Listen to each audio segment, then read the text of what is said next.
days. Yeah, that's true. Be honest. I'll give people a little bit to roll in, so yeah, we're chilling for now. And share the stream or whatever. In fact, I forgot, since Gray Fox is at TFig, I wonder if they're playing Smash or something. No. Probably if it's T-Fig. So let's see. I think this. Oh, whoops! I gotta open the spreadsheet back up.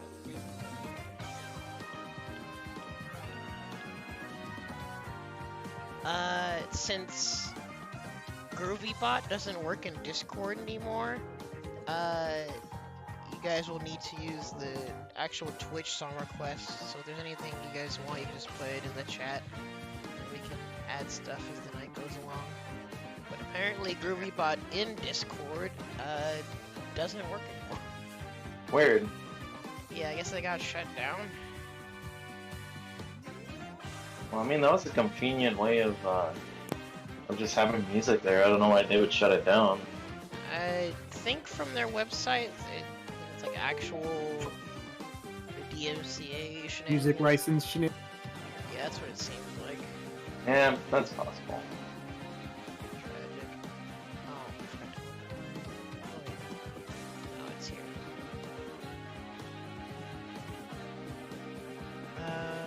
Let's see.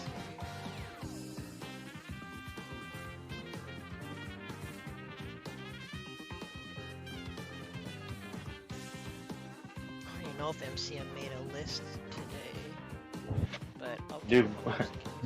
How are you guys doing? Doing good. Just finished editing a video for my channel. Nice. Yeah, you're Luis. I meant when I send the messages, you're doing a really good job for someone who's just started. You know, you've just started like what, a month, 2 weeks, or a month ago. Yeah, just trying to be consistent. That's all. I want to keep different things coming in. That way, it's not too repetitive for the content. Yeah. Yeah, keep it going. That's good. That's good. Like, How are you doing? Oh, yo, go ahead. Oh no, it's just saying. Like, funny enough, my KI content on YouTube is doing the best right now. Your Out KOF? of, all the others. Killer Instinct. Oh, Well, Killer that's Instinct. good, Yeah. Because, like, I mean, when you think about it, I don't. Well, I mean, maybe there's some established KI content creators out there, but I imagine people will still want more, right? So, Yeah, that's good. but it's for my arcade runs nonetheless. Like, I guess people just like old school arcade runs.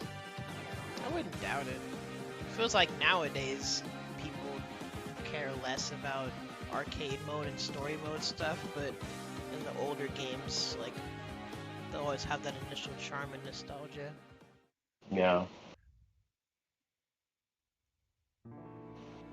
That's cool nonetheless. Like, a few weeks ago, one of my subscribers actually invited me to a few 1v1s in KI2. Dang, really? Yeah, it's pretty wild. But yeah, I mean, it's been pretty cool. Oh, what the frick? Okay, there we go. I was gonna say, Nightbot better still work. Yeah, the KI, I actually think, I played KI before, and I have to say, I think it's actually a really good game, and I think it's a really underrated game, too. I really do hope that they make a KI 3. I mean, I think it would really have Was a it chance to do well. rumored, sort of, recently? It's well, kind of. It's been rumored, but the rumor is that they may potentially be worked by Bandai Namco. Oh, nice. Yeah, that's awesome. Yeah. So that'll give it a hell of a budget if that's the case. Oh, no kidding. You can say that again. But yeah, obviously I'm not gonna hold my breath. I'm gonna be a little bit realistic with expectations, because with how well KI 2013 turned out, it's gonna be so difficult to freaking follow suit, even if it is Bamco. I think one of the reasons why KI 2013 didn't do as well. Sorry, I dropped the pen. I think one of the reasons why KI didn't do as well as it could have in 2013 was because it was an Xbox exclusive. I think if it was on the PS4, I think it would have done a lot better because I have nothing against the Xbox, but I mean the sales of the PS4 were much higher than the sales on the on the Xbox One. And I think it's just like Metal Gear Solid 4. It was a really good game, but it was on the PS3, and those days the Xbox 360 was dominating the sales, and Metal Gear Solid 4 was kind of walked over because nobody wanted to get a PS3 to play the game. So see, like, it's a the shame. thing is, I would believe that if it wasn't for the fact that, one, it was released on PC, and two, because of the fact that it's in Game Pass. And with it being such a good like budget option for people to have easy access to playing KI in the first place, let alone the fact that it's a free-to-play game, excluding actually buying the characters and stuff. It's just more of KI's been under the shadow of like much bigger fighting games like Mortal Kombat and Street Fighter. Because with it being out in 2013, that was around the time that Street Fighter 4 was going strong, Marvel 3 was going strong, and so yeah, it really got in the back of the line of some other like mainstream fighting games that people prioritized back in the day. But with the good credit that it has now, let alone the fact that with like the guest characters like Arbiter Rash and General Rum, it's got way more recognition than it did when it initially came out. Yeah, that's great to hear. It's kind of like how Tekken, Tekken was ever since Tekken 5 happened, it was really off the radar. I mean, back when Tekken Tag 2 was released, I mean, it was a really good game in my opinion. A lot of people I know in our group like it, and I actually do like the game too. It's not my favorite game, but I think it's a really well-developed game. But the problem is, it was under the radar. Nobody was really paying attention to Tekken, so luckily, and that was the same with Soul Calibur. Soul Calibur 5, Tekken Tag 2, they were both walked over, and luckily they got brought back to popularity. So I have hopes that KI, the KI 3, it's a third KI, right? KI 3 or KI 4? It's actually the fourth. Oh, so KI 4. I think that if KI 4, I don't, hopefully it will be released. I'm not sure about that, but I do have a good feeling that if they could release KI 4, I think it has a chance to become popular again, like Tekken 7, like the Tekken franchise and Soul Calibur franchise did. And remember, back in 2013, fighting games weren't really that popular.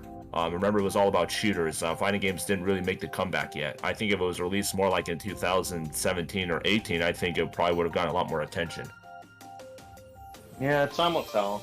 In the meantime, I'm just wishing that they do take their time kind of fleshing out everything, because the last thing I want that game to have is the freaking modern day issue to where a game is essentially used as a beta test until the patches come in to make the game more polished.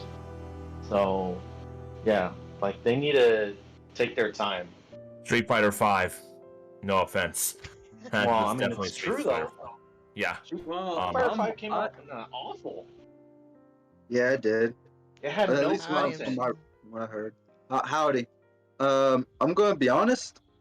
My top 5 tier list is going to be a little bit more on the MMOs and the MOBAs, because I don't want the answers I expected the most, to be real. I'm going, because the reason why is like you said multiplayer games. I was like, Pokemon's definitely going to beat that, and so is Sam Show and some other fighting games. But I was like, I don't want to just put them in there, so I'll put them in honorable mentions. I feel like if we talked to you guys, I would always forget that Pokemon is actually a multiplayer game. Oh yeah, that's right. Oh, I've known this multiplayer game since I'm an old head. I'm very old. Oh, Comes frick, to I Pokemon. accidentally closed out the thing. I guess we can segue into an introduction, because I need to start the Nightbot stuff. Hey Tim, I don't know if you can hear us, but how are you doing?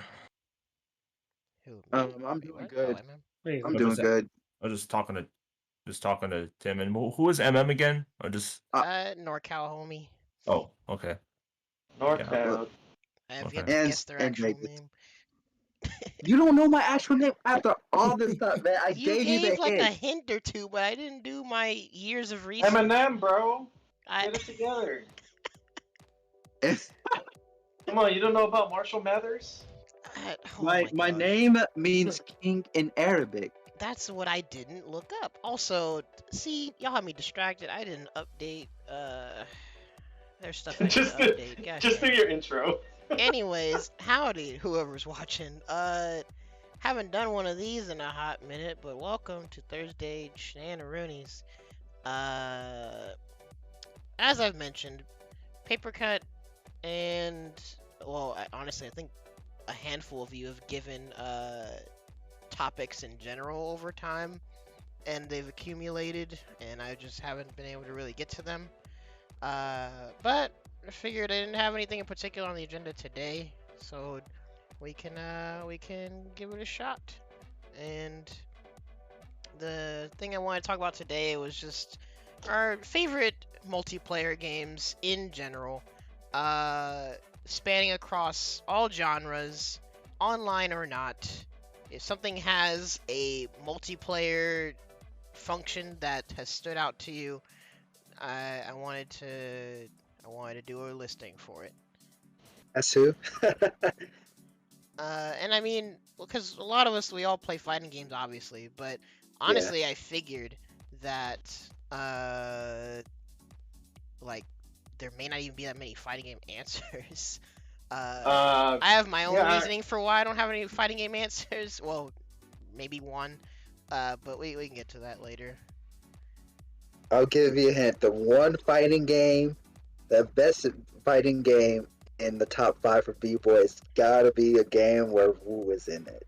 That's them. Well, then obviously Sam Show 7 would be my number 1. That's no contest.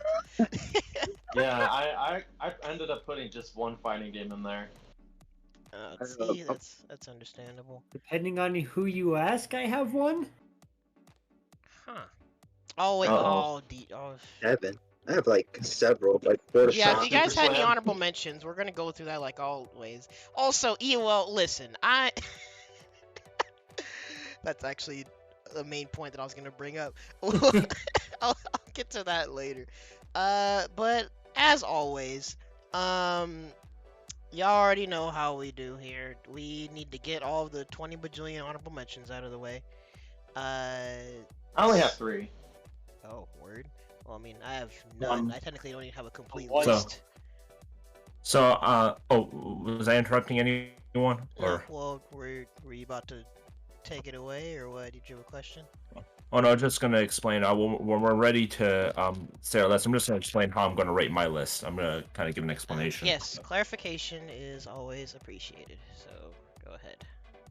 Okay, so as I said, this is, we're kind of casual about the list, so this is just how I'm personally doing it. I don't know how the other people who are participating in this, in this top list are going to be doing it, but this is how I'm doing it. I'm, everybody who knows me knows that I'm a big fan of certain fighting games. But what I'm making this list is based off of how creative the multiplayer is. I'm not like doing it on how great the like fighting game mechanics are. So, some of you might be surprised if I put like certain games at a different area, because I'm rating the multiplayer games based on what there is to do, the creativity, and how like enjoyable it is, not just based off of the fighting game mechanics or how good it is. So that's a clarification. All right. Makes sense to me. Roll back, Nickel. See, now you got me thinking about my list, but the clarification is good. So if you have any honorable mentions, you can go ahead and list them. Just go in order. So David, go ahead. Yeah. Yes. Actually, you guys can see my screen, right? I forgot. Yeah, I'm not viewing. I'm not viewing the Twitch yet, so I was actually. Oh no, I'm sharing it in Discord also. Oh. So okay, you guys can look at that, and then you can go in order. Your first as always, David, and then. Thank you. Let's see if I. Go ahead and just mention. Perfect. All right. You ready? Yeah, shoot. Go for it. Shoot for it. Mention. I figured I would give a shout out. This is actually straight from where I left off. It's just a quick shout out is Tekken 7, because the multiplayer itself is creative just because of the ranked matches alone. I did explain this in another stream, so I won't really say it that much. But I would just say that Tekken 7, the rank matches are the way that they organize the ranks and how there are different kinds of players at different ranks and how they like set you and the kind of training it can give is just really creative. And in my personal opinion, some people might disagree with me, and to people who disagree with me, this is just my personal opinion. But I think it is the best ranked match of all fighting games. I actually do. Some people might disagree with me here, but I actually do miss the season 1 version where you couldn't see how many experience points. Do any of you remember? For those of you who played Tekken 7, you know how you now can see how close you are to the next rank. Yes, I do. You know, I've watched people play Tekken 7, so just a disclosure about seeing the ranks and stuff. So okay. So yeah, back in season 1, you actually could not see how close you were to the other rank. So it was much more difficult, much more challenging to get to another rank, and that actually really did match the skill level a lot better, a lot more accurately back then. They've gotten better with it now with in season 4.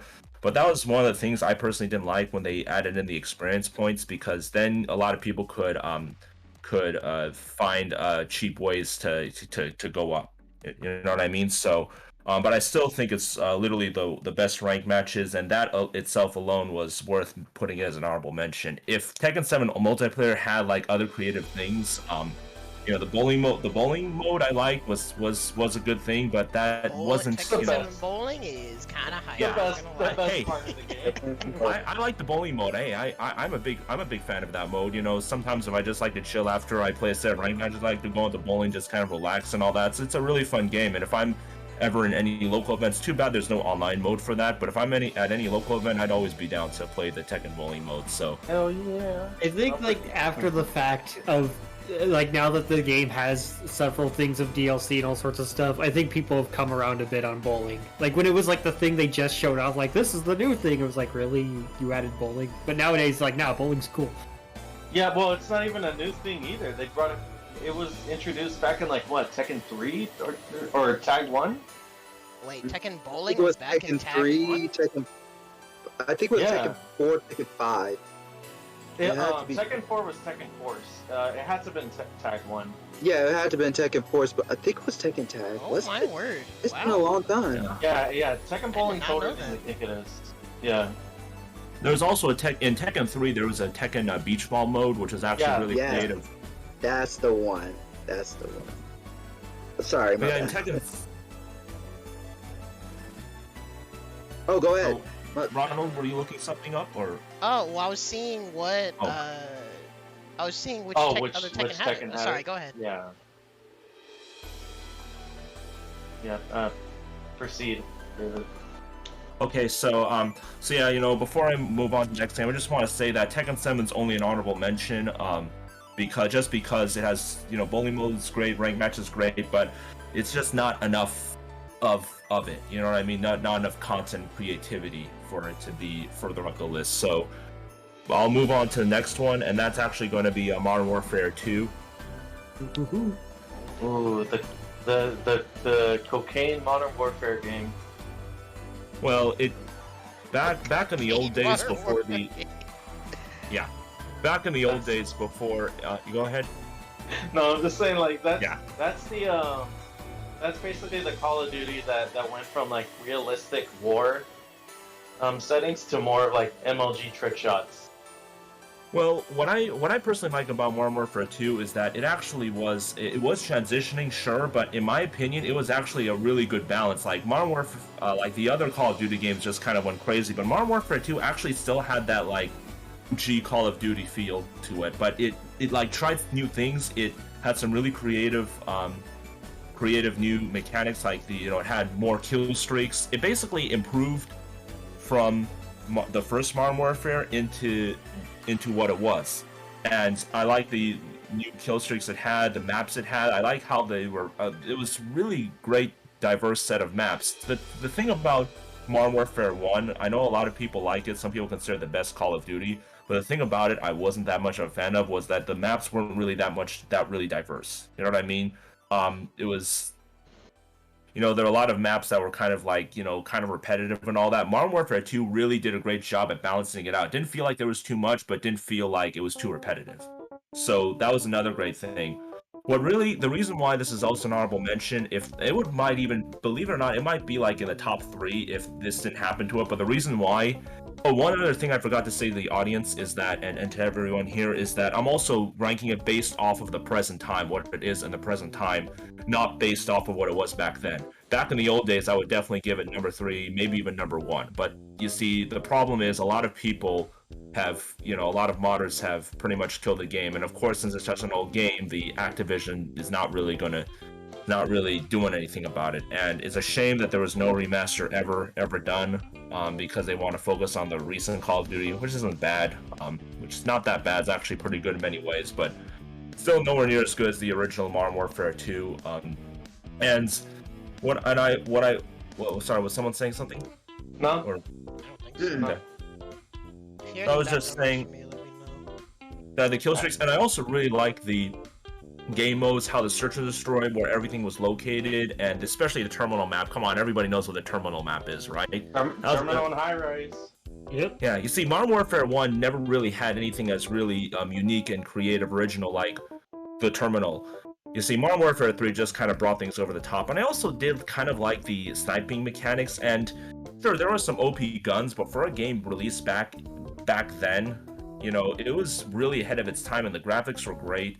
But as I said, the big problem is that modders took over it. They in my opinion, ruined the game. Nowadays you could just get one shot and go up to level 70 and unlock everything. I'm like, no, I want to grind to unlock everything. Why do I have to get everything with, one shot? And, it's a real shame of what happened to it, because it's just not really fun to play anymore. There's just some modders who are OP. They walk in the air. They use the air jet mechanic now, and they jump. It's, they took a little fun away from that game, and, it's a real shame what happened to it. Yeah.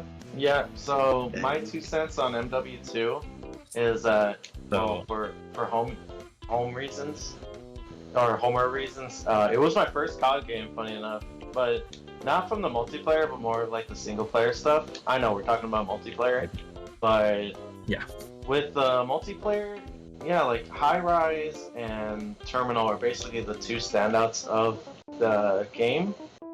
And yeah, I'm pretty sure everybody knows about how crazy the MW2 online lobbies were. You already know. Intervention sound effects, anyways. But yeah, for the most part, if it wasn't for another series that I'll be talking about later, then yeah, MW2 would absolutely be on my list too, because the gunplay in that game was actually, kind of broken in some ways, but the customization of going from different perks coinciding with weapons was almost perfect, dude. Exactly, I completely agree with you. Go ahead. Yeah, I'll give it that much credit. So yeah, that's my take on it. And I also really liked how diverse all of the guns were. Sure, I do agree that there were some OP guns there, but I really like how diverse they were and how different they were. They weren't, no guns were really that repetitive. It was just it's like Activision just took things a step further, and it worked. You see, they were creative and they tried a lot of new things, but they didn't go too crazy like they do with some of the other recent Call of Duty games. So Activision, the Microsoft-owned product. Yeah. Crazy. I agree with everything you said. Thank you for supporting what I was saying. I completely agree with what you say. So, does anybody else have any questions or want to comment on anything before I move on to the next game? No comment. I wasn't really a big fan of Call of Duty and all that stuff, but my friends and my brother played it a lot. So, but I didn't really keep up with them as much. So. I said it briefly in the take Twitch a chat, look at my but just I had a hunch that a COD and a Halo would be appearing, if not on one person's list, but many people's lists. So I'm happy it's Modern Warfare 2, because that was the COD that I sank my teeth into. Yeah. Yeah. It's just a matter of when you suck your teeth into it. You most likely would have gone with the current COD going on at the time. Exactly, yeah. Yeah. So, yeah, you predicted right, but yeah, Modern Warfare 2. See, even some people, in this channel are remembering the good old days of how great Modern Warfare 2 once was, and unfortunately, it's nowadays it is a shell of what it used to be. And hopefully in the near future, maybe they'll release a Modern Warfare 2 remaster. I believe that they are releasing a Modern Warfare 2 this year, right? The rebooted version of it. So maybe that could bring that back. Maybe. But I think they're actually trying to do a sequel for the 2019 Modern Warfare. I think that's what I'm referring to, right? Yeah, I'm sorry, I should have clarified what I was saying. Yeah, the quote-unquote Modern Warfare 2, but the sequel to it, and hopefully they could maybe bring back some of that Modern Warfare 2 vibe, like in the old days, especially in the multiplayer. So I have a little bit of hope for that. Yeah, I mean, yeah, we'll just have to wait and see by the end of the year. So, anyways, anyone want to question or comment about anything before I move on? I can't see. I'm not on Twitch, so I can't see the chat. Anybody in the chat have any questions or comments? Yeah, I think you're good right now. Okay. In that case, the third honorable mention. Some of you, now this I don't know if many people expected, but I'm going to mention this. It is Toy Story Racer. That's OG. Super OG. Yeah, that's one of the childhood games I played. I remember in the childhood game list a long time ago now, but I did mention Toy Story Racer because I mentioned Toy Story 2, which was a single-player game, but I did one game per franchise, so I never mentioned this. But I really, this is just one of my personal favorites of all time because I'm a huge fan of Toy Story. I'm not ashamed to say it, especially the first film. The first Toy Story film is literally one of my favorite films of all time. Yeah. So yeah, it's definitely, this is that kind of game that it is so great to play during my childhood, and I still play it from time to time, and it's always a really good experience. And what I really like about it is that how has so many different maps that really do a great job at duplicating the movie.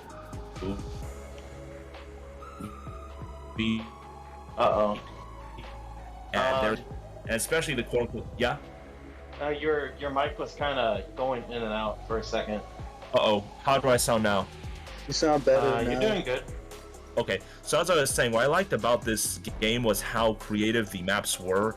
Well, I wouldn't say creative, but how great they were at duplicating the movie. It really felt like you were going through a Toy Story 1 movie in some of the maps.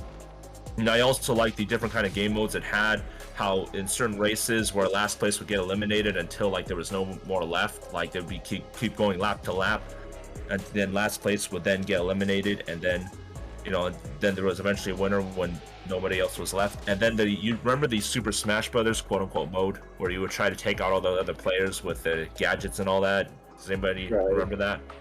I played that game for a short amount of time because I was playing at a buddy's house back in 2001, 2002 or something. Basically when the game was new at the time. Yeah, it's I do remember very little about that game in particular. I remember going around I think it was Sid's house. You were racing around the kitchen and stuff like that. Yeah, it's super old school. Yeah. It's still actually really fun to play in my opinion. And one of the it has a lot of maps. One of them is that there's actually an ice skating rink where it's kind of like a hockey mode, and then you try to take out all the other players. There's also a basketball court. Let's see, there's also one, the Pizza Planet arcade, of course. There's Andy's house. And there's also one, I think, at a boardwalk too, believe it or not. You see, it does have some new creative maps that were never really seen in the original film, but also duplicates a lot of maps. There's even one in a movie theater where you're actually watching the Toy Story 1 film, which I thought was really cool. So yeah, this is personally just a nostalgic game for me, and some people might be wondering, saying, really, Toy Story Racer? But you see, this is just because I'm a huge fan of Toy Story, the Toy Story 1, so, Okay, yeah. All right. Yeah, that's cool. Back then, a lot of the PS1 era licensed games are actually surprisingly good. So I'm not surprised. Toy Story 2, pretty good. Toy Story Racer, yeah, also pretty good. I see it. And then, any other comments? Twitch chat. Sure. I can't see the Twitch chat. All right, so my next honorable mention is going to be Hydro Thunder. I might have mentioned this in another list before, but I thought Another banger. Yeah, Hydro Arcade? Thunder. Hydro Thunder, in my opinion, is literally the best racing game of all time. It's still so. Wait. I mean, the graphics for back then were really great. For a game released in the late 90s, and they actually still look really good to this day. Even the PS1 graphics for a PS1 game, they actually look pretty good. And I really like how diverse the maps were. There's a Lost Island where you're going through the middle of a jungle in the island. It kind of looks like, you know, the Jungle Cruise ride in Disneyland. Yeah. Right. It kind of looks like that. And then there's one that's in a post-apocalyptic version of New York. There's also one set in Egypt, the Nile Adventure. There's one set in Venice, and who remembers those good old-fashioned nostalgic, what's it called, narrator? 3, 2, 1.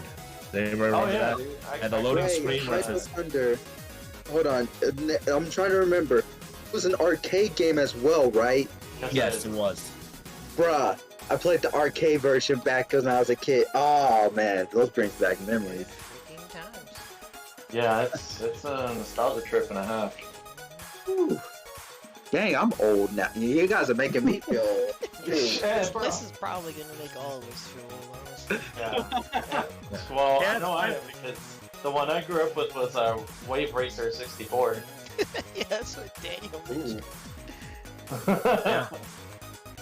Well, yeah, the Hydro Thunder. It's too bad you can't really find the original game in arcades anymore. But yeah, that was it was also made by Midway. Believe it or not, they're the same makers of Mortal Kombat back then. Rest in peace. Huh?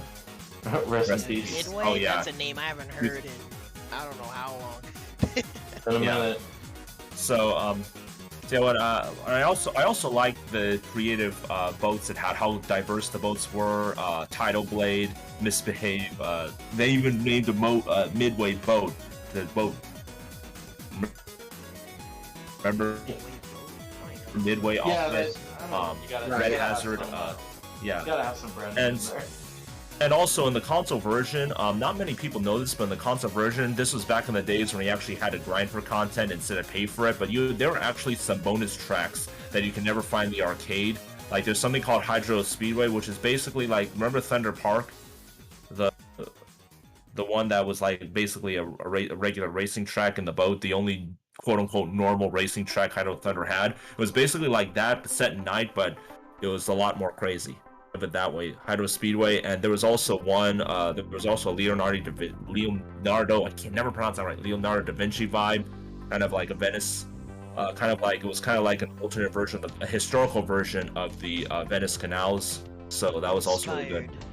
Oh, those stages, by the way, fun fact, were secrets.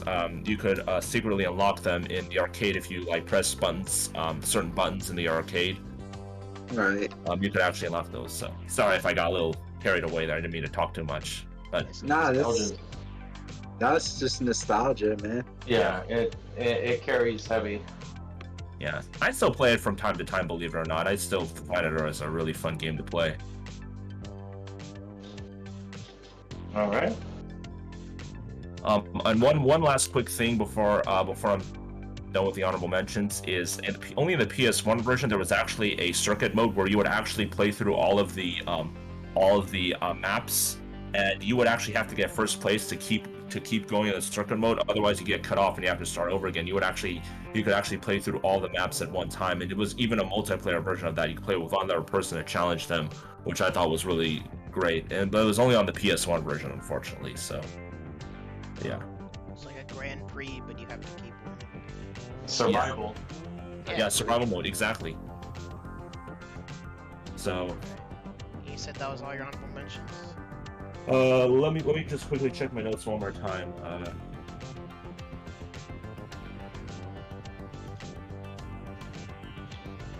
One moment, please. Sorry, just take a few seconds, okay? Just making sure. No problemo. Yeah. Oh yes, Luis, you're. Oh wait, never mind. I didn't say anything. Another honorable mention is Mario Party. A lot of you are going to be surprised to hear me say this because I don't play Nintendo that much, but I have played it. Any particular one? Unfortunately, I don't remember if it's 5 or 6. How many of them are on the GameCube? I know it was a Four of them GameCube are on one. the game. Oh, there's There's a group. 7? even on the 4, GameCube. 5, 6, and 7 are on the GameCube. Oh, I believe I might be wrong, so this might be inaccurate because I'm not, as I said, I'm not that familiar with Nintendo.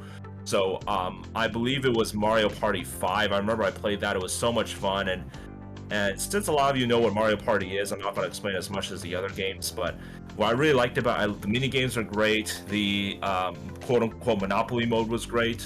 I had to get There's the stars stages and all they that. add where you have to like buy stuff for it.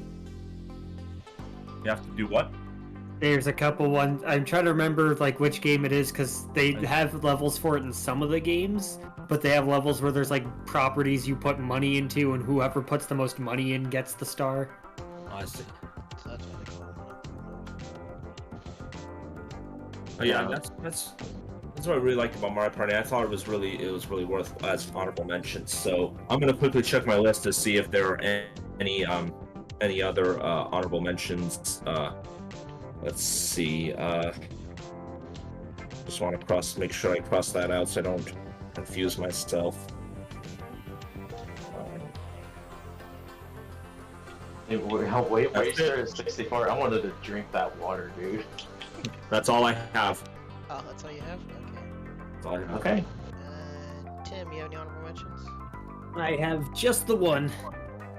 Oh. Also pouring it out for Midway. My honorable mention is Gauntlet Dark Legacy. Oh, that's Wow. old school. Hey, one moment, please. I'll be right back. No problem. Okay. Oh, dang, you guys making me feel. Dang, I'm pretty sure I've talked about this in an earlier stream before too, like either with the childhood games or like a something else. I feel But like I might have tried it once with a friend. I've never tried it. it is a delight. I am not huge on like a lot of those kind of like I didn't really have that much experience with a lot of the older like arcadey just beat up through levels kind of games, but like Gauntlet Dark Legacy is amazing. I enjoyed every bit of walking through the levels. I love the different characters and the different colors you can pick for them, so you can play whoever you want with whatever style to kind of make it yours. It was I replayed it recently. The levels are still like really well done. Like the secrets are fun to find. It's just a blast to play through. It was super fun. I like it a lot. Yeah. Oh, that's It has cool. a special place in my heart. Yeah. I've only played the OG, and funny enough, it was on the Midway Arcade Treasures on the PSP. Oh yeah. Well, I can tell you right now, Dark Legacy isn't as hard as OG Gauntlet. Well, thankfully, with the PSP version, I could just spam the hell out of credits, so I just keep getting just health keep back. putting in coins. Yep. Hey, I'm back. Welcome back. I was actually Oh, wait, you back for a said that minute, but was the I only forgot to say one? so. Yeah, it's the only one I got. Okay. MM, any honorable mentions? Oh boy, where do I begin? Where do I begin? Woo, man. There's too many to count. There's too many that I've had a special place in my heart. Oh dear. But I guess we'll go 7. We'll just go 7 of my favorites, and we're gonna go for the first 2 very fast. Obviously, it's Pokemon. Pokemon is gonna be my top honorable mentions. It's pretty much the obvious one. Which one? Yeah, which one? The whole series. My Just man's gonna Pokemon cop Gen. out and say the whole series in honorable Hey mentions. man, I It's like- took the moment to choose a couple out of the series in my list. You gotta do it. Bro. Okay, we'll go with Pokemon Stadium because that's been the say, Pokemon that Stadium shouldn't 2 be in especially. the list. You'll see that's me a in good one. stadium minigames. Exactly the mini games, but See me it was in also like Megatron. it. Love the 3D. Just being Pokemon in 3D. Like you would see those Pokemon sprites, and then you see them in actual 3D models, and you're like, yo, I want to see a Pokemon game in 3D. That wasn't Coliseum. No offense to Coliseum. No hating on Coliseum or XD or all those games. But I wanted to see like Game Freak make a Pokemon game in 3D, which they kind of did deliver, but they didn't really deliver till later on. But and I guess I'll put we'll put Pokemon Stadium in there. It's pretty much one of my favorites. Let's see, Arctic. If you guys have ever played racing arcade game, I would be Arctic. Arctic Thunder? Oh, I know what Arctic you're talking Thunder, about. Arctic yeah. Thunder. Yeah, That's a great Arctic game. Thunder? Yes, That was great. that You'll- I you'll used to still see play. it in most places. Ah, Yeah. Another hit of nostalgia. Good lord. And I actually would have put that in if I didn't put Hydro Thunder in. That was a really And- great game. I think this is a PS1 game, and yeah, it wasn't pretty. The controls were pretty rough, but Jet Moto, Oh, Chet Moto, dude, that's another old school one. yeah, Jet Moto. It was a PS1 game. I think they have Jet Moto 2. I don't know even. I don't know. I think they had Jet Moto 3. Oh, they had Jet Moto 3. That's right. But I played That the is correct. first Jet Moto. I used to play it in my cousin's house when I was younger. Oh dang! Now this is gonna be even more than 7. Shoot. Dang. We're gonna be able to fit all of it on the screen. Oh, don't worry, it's not gonna be that much. We're gonna just go real quick. Jurassic Park, the first Jurassic Park arcade. That was when I was back when it was on Chuck E. Cheese a lot. Back when I was little. Title, do they specify Jurassic Park? But they just call it Jurassic Park. They just call it Jurassic Park. The arcade game. That's pretty much it.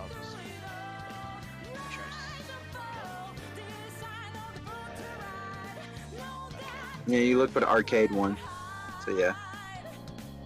That was a really fun one. I was very scared of I'm very scared of horror and all that stuff. Like seeing monsters that big.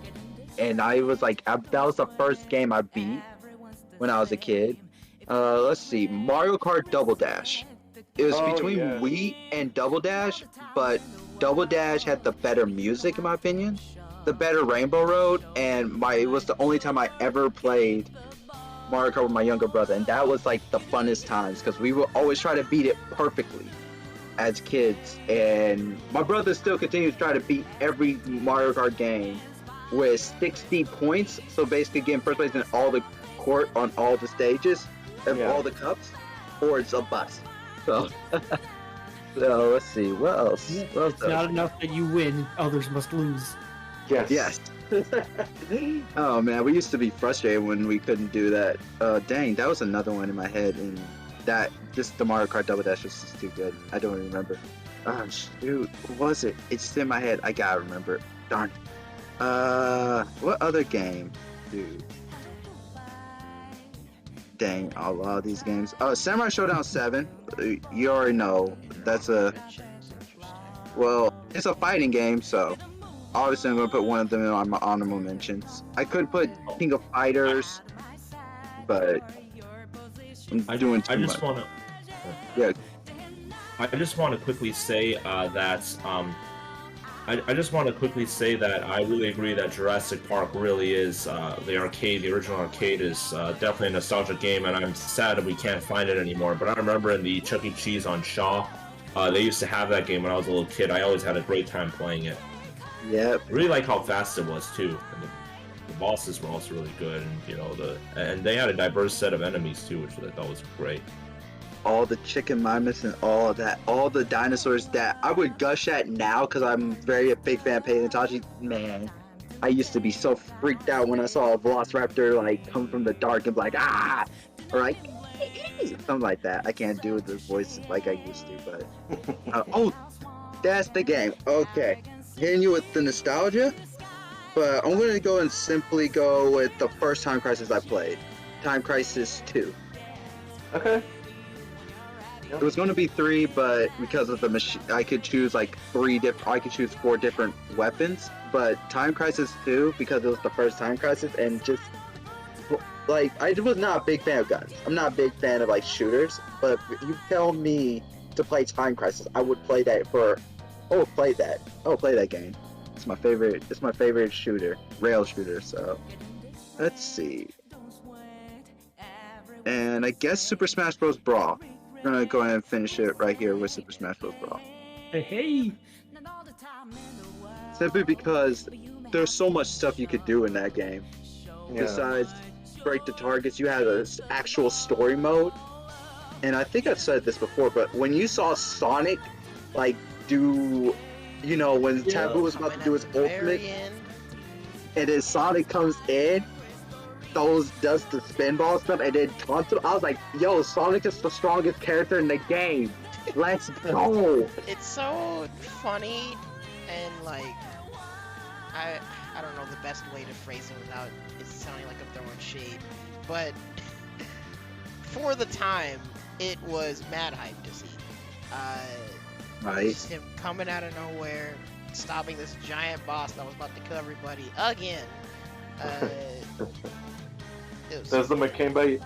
Does the Dikembe Mutombo thing? No. Not in my house. Well, you're right. Well, at least we can see it all on the screen still.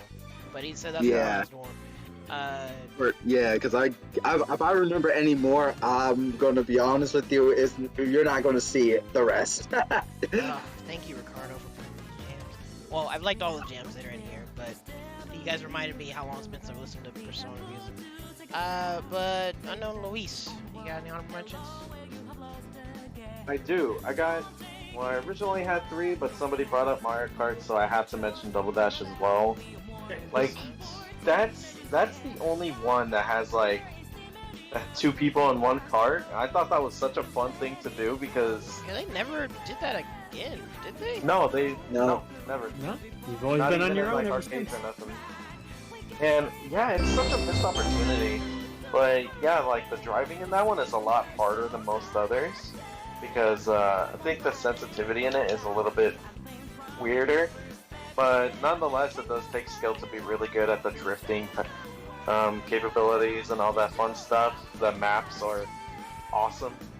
And I agree earlier, someone said the Rainbow Road earlier. I think that was you, MM. Yeah, that was me. Yeah, that Rainbow Road is pretty awesome because you want rails on your Rainbow Road? Hell no, bro. You're gonna figure it out. And not only that, it had the best Rainbow Road. It felt like a climactic end to a cup. Like if there was a cup to end, I think that was the last cup of the Mario of Double Dash. There's a way to end a Mario Kart tournament or like a racing game. Oh, shout out to my younger brother who's right in my room right now. We're talking about Mario Kart Double Dash, so we're talking about. So it's funny you mentioned that because Ronald, when we were hosting tournaments at Knockout, that's a beast. We actually had Rainbow Road be the last map we played on. Yeah, so when you have a bracket, Rainbow Road as the finale is oh boy. Yeah, it definitely tests your skills and see like, oh, this guy was for real if he's actually going through Rainbow Road without a scratch. So yeah, it definitely takes your tests your capabilities in it. So my second honorable mention is gonna be GoldenEye 007. Oh dear. Like, GoldenEye. This one is pure nostalgia, dude. No matter how crap the frames are in the game, like playing it back in the day before we were really spoiled with the 60 FPS stuff right now, like it was just mad fun with 4 people unless somebody's playing Oddjob because they're dick. Like for the most part, the multiplayer in that is just so damn fun, dude. They got plenty of pretty unique maps, some that are unlockable through the story, funny enough. And yeah, it's a blast. You know, unless someone gets a golden gun, they one-shot you, and then you have to call it a day. GG's, So- I will not shake your hand. Man, my Shake brother- golden fist, bro. My brother and his friend used to beat the living crap out of us in GoldenEye on the N64, mind you. We had the N64. I don't know if it was like on anything else, but that was on the N64. Wait, Yeah. Was that only just on the N64? They did some sort of like remaster on like the Wii or GameCube, but it didn't turn out that well from what I remember. Nah.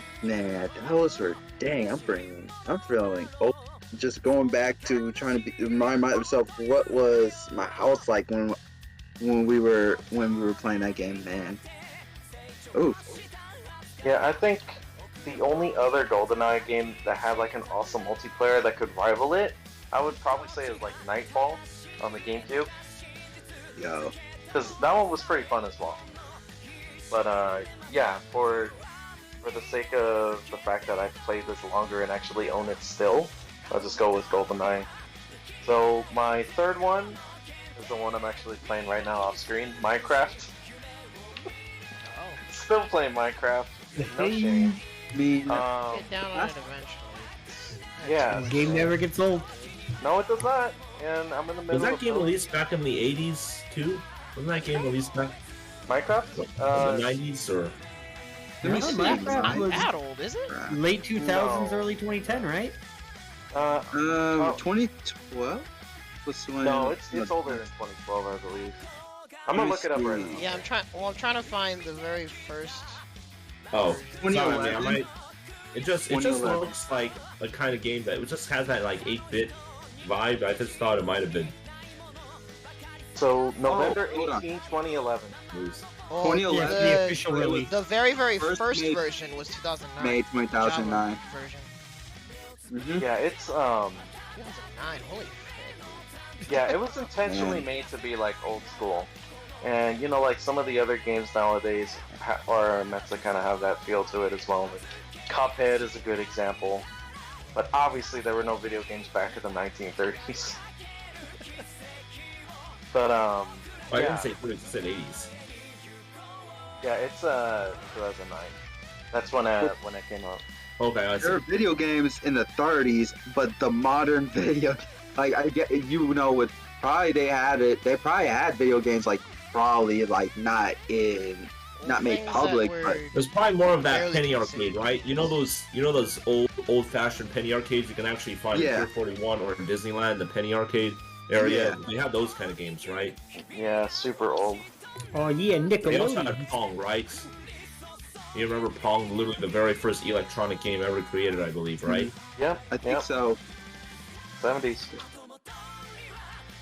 Man, Spoiler, that's. I'm sorry, man. I'm sorry. Yeah, Luis. yeah, we're old bastards. We all are.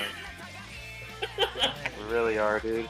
I knew I knew I was old when my own girlfriend started pointing out how much white hair I have on my chin. It's very disheartening. But anyways, so the fourth and last honorable mention is going to be a recent game actually that came out last year, last year. It Takes Two. So Yep. Yeah, me This and game Mason is were weird. playing that a while ago.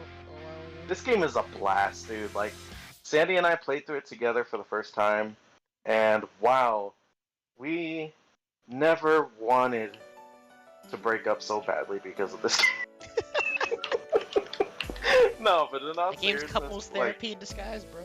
it- Actually, not it even in literally disguise. is, That's man. literally a part of the story.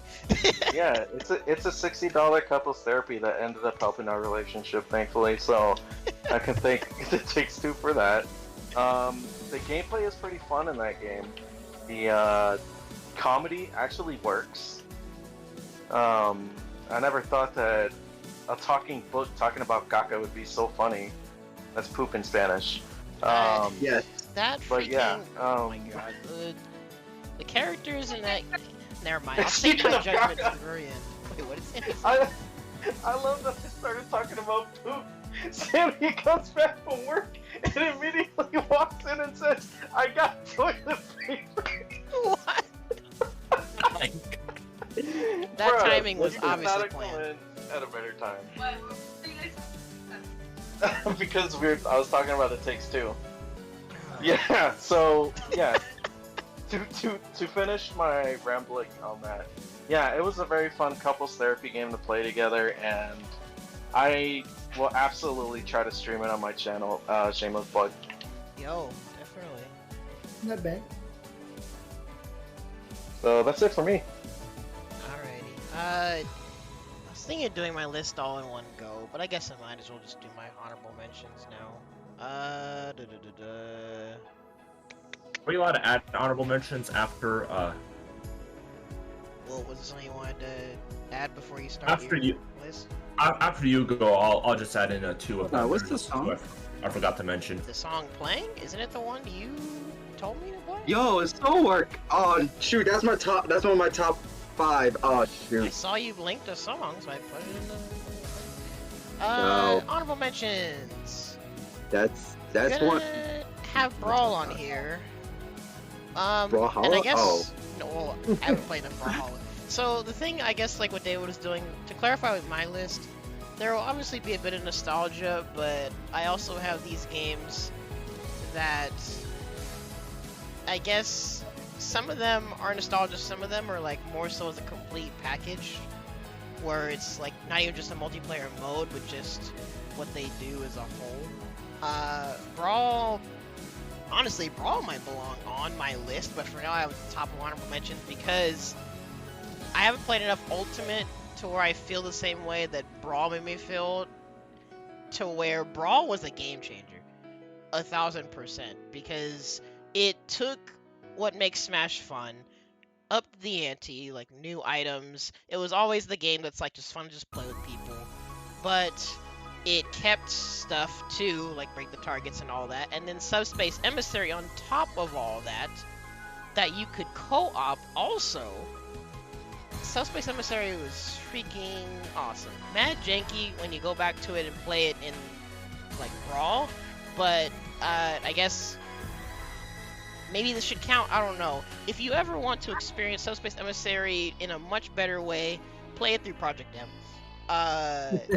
Because that was actually an amazing thing they did for PM, is that they went through the single player content and like retuned it so that way it works with PM. You can play through like all of Brawl's content in PM. But either way, Subspace Emissary itself is freaking amazing. I concur. Good times. Yes. I applauded when Sonic appeared out of nowhere. Yeah.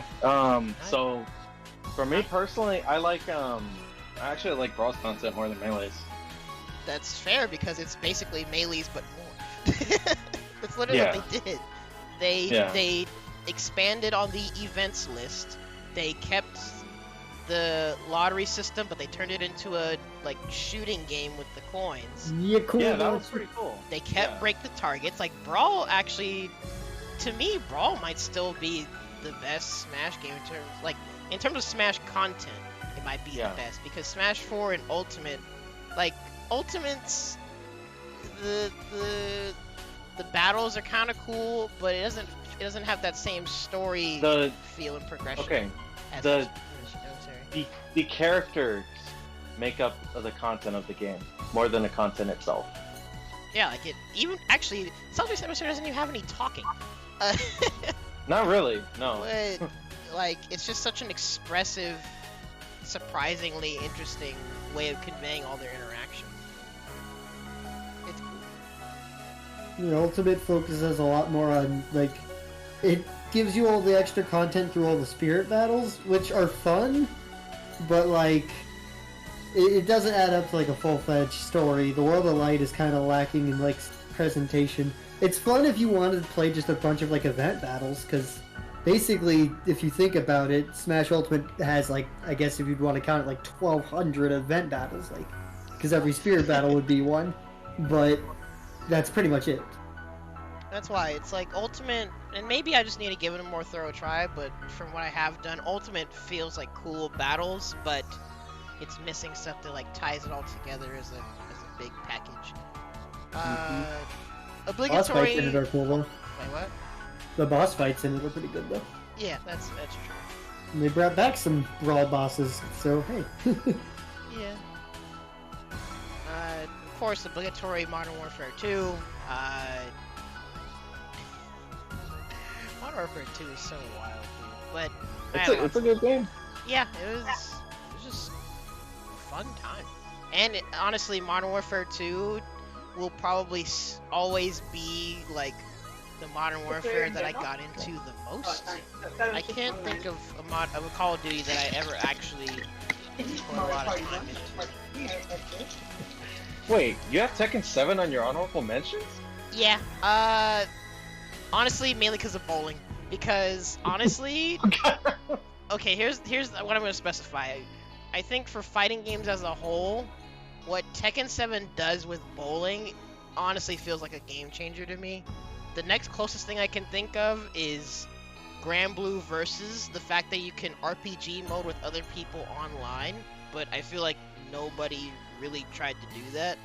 I mean, and personally, I like playing RPG mode by myself either way, but I think more fighting games need to do like multiplayer, non-competitive stuff like this, because the fact that we were able to have so much fun and so much degeneracy with Tekken 7 bowling, I think it's for me personally, it sets a bar for what fighting games could be doing with their non-base content. You can do so much know what I content in a fighting game besides just the fighting.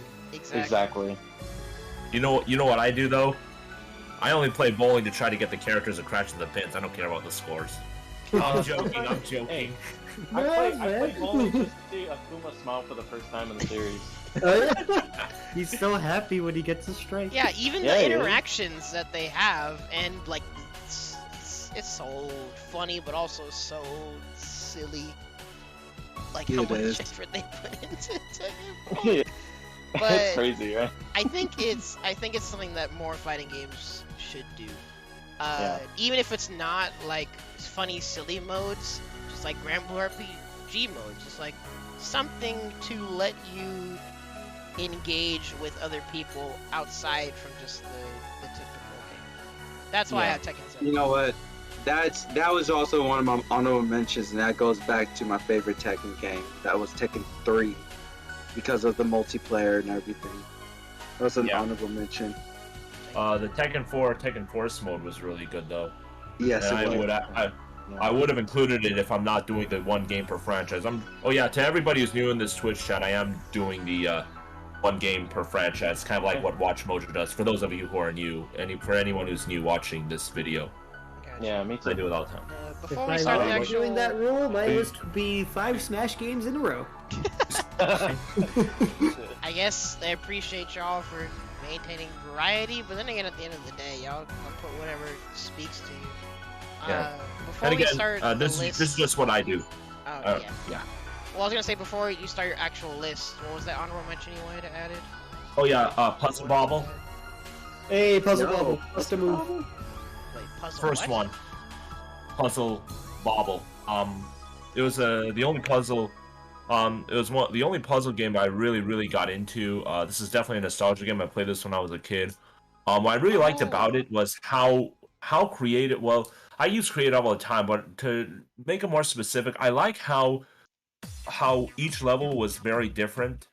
It was never the same, and I like how there were like certain shapes of the bubbles. Like you had to it's like there was a it was like, oh, there was a pine tree. You have to pop the pine tree. And I also like how you could like pop the top bubbles, and you could try to pop the top ones to make all of it fall down, but at the same time you would risk putting yourself in danger. And I really like that kind of challenge. Besides the fact that it was creative, I say it all the time, but I also really liked how challenging it was. And what I really like in the multiplayer, a small thing I like, is how the fact that the more bubbles you pop, the more your opponent gets. And I thought that was a really kind of good way to sabotage the other player. So yeah, I was just thought it was worth mentioning. And Yeah, like Tetris, but not needing to stack combos.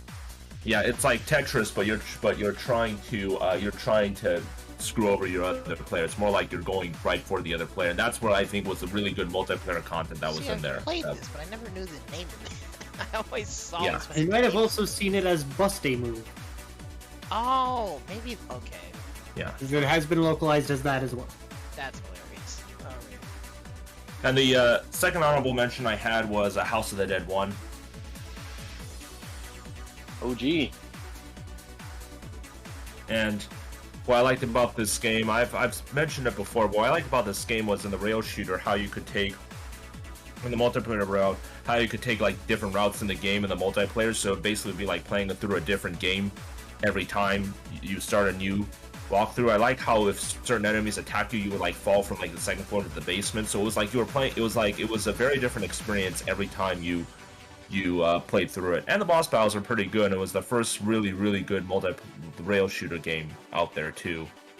So It was released back in '96, believe it or not. So, it really, I think, did revolutionize what an arcade game could really be. So, any other questions or comments before I move on to number 5? Ronald, did you finish your honorable mentions? No, yeah. Oh, yeah. I only had 3. Oh, yeah. Sorry, Ronald. I'm sorry about that. I thought you were finished. What's your number 5? So number 5 is actually going to be Halo 3. Nice. That's an old. Yep, that's a classic. May or may not show up later. Just like House of the Dead. Oh, by the way, it's okay if you put House of the Dead 1, just to clarify, just a quick thing. Just like how House of the Dead 1 revolutionized arcade games, Halo 3 really revolutionized what multiplayer shooters are today. Where I really like the multiplayer. I still remember Halo 3. I have played it before. I don't actually own it, but I have played it before. And boy, is it it's always a great, fun multiplayer experience. The shooting is great. The maps are great. I like how you go through, what are those called? Those energy things that are kind of like an elevator that make you go up. And I also like the different modes it had. I like the team battles, and I really like how it was basically like saying you don't have to go to laser tag to get the multiplayer shooter experience. That's what Halo 3 was saying. And yeah, and it's too bad though they shut the multiplayer down because of Bungie leaving Halo. So the multiplayer did unfortunately get shut down. But otherwise, it wouldn't be on this list because I'm so sorry. So the reason why I'm still including this list is because you can still play it locally, but you can't play it online anymore, which kind of sucks. Well, I never got it through the collection. Yeah, the Master Chief Collection, you can still That's play how we it. usually play. Oh, you can still play it online? Yeah. Through the Oh. collection. That I did not know. I'm sorry about that. Now See, you I'm gotta get down with us on Halo. okay. Well, if I ever get enough PC, sure, I would definitely. I played it through the first 2 Halo games, the campaign mode. They were really good, but we're talking about multiplayer. And Halo 3, I thought all the multiplayer games that were introduced were really great. The team deathmatch. Did they have a last man standing? Did they have elimination or not? I know they had a free for all. I don't remember modes in a while. I don't know.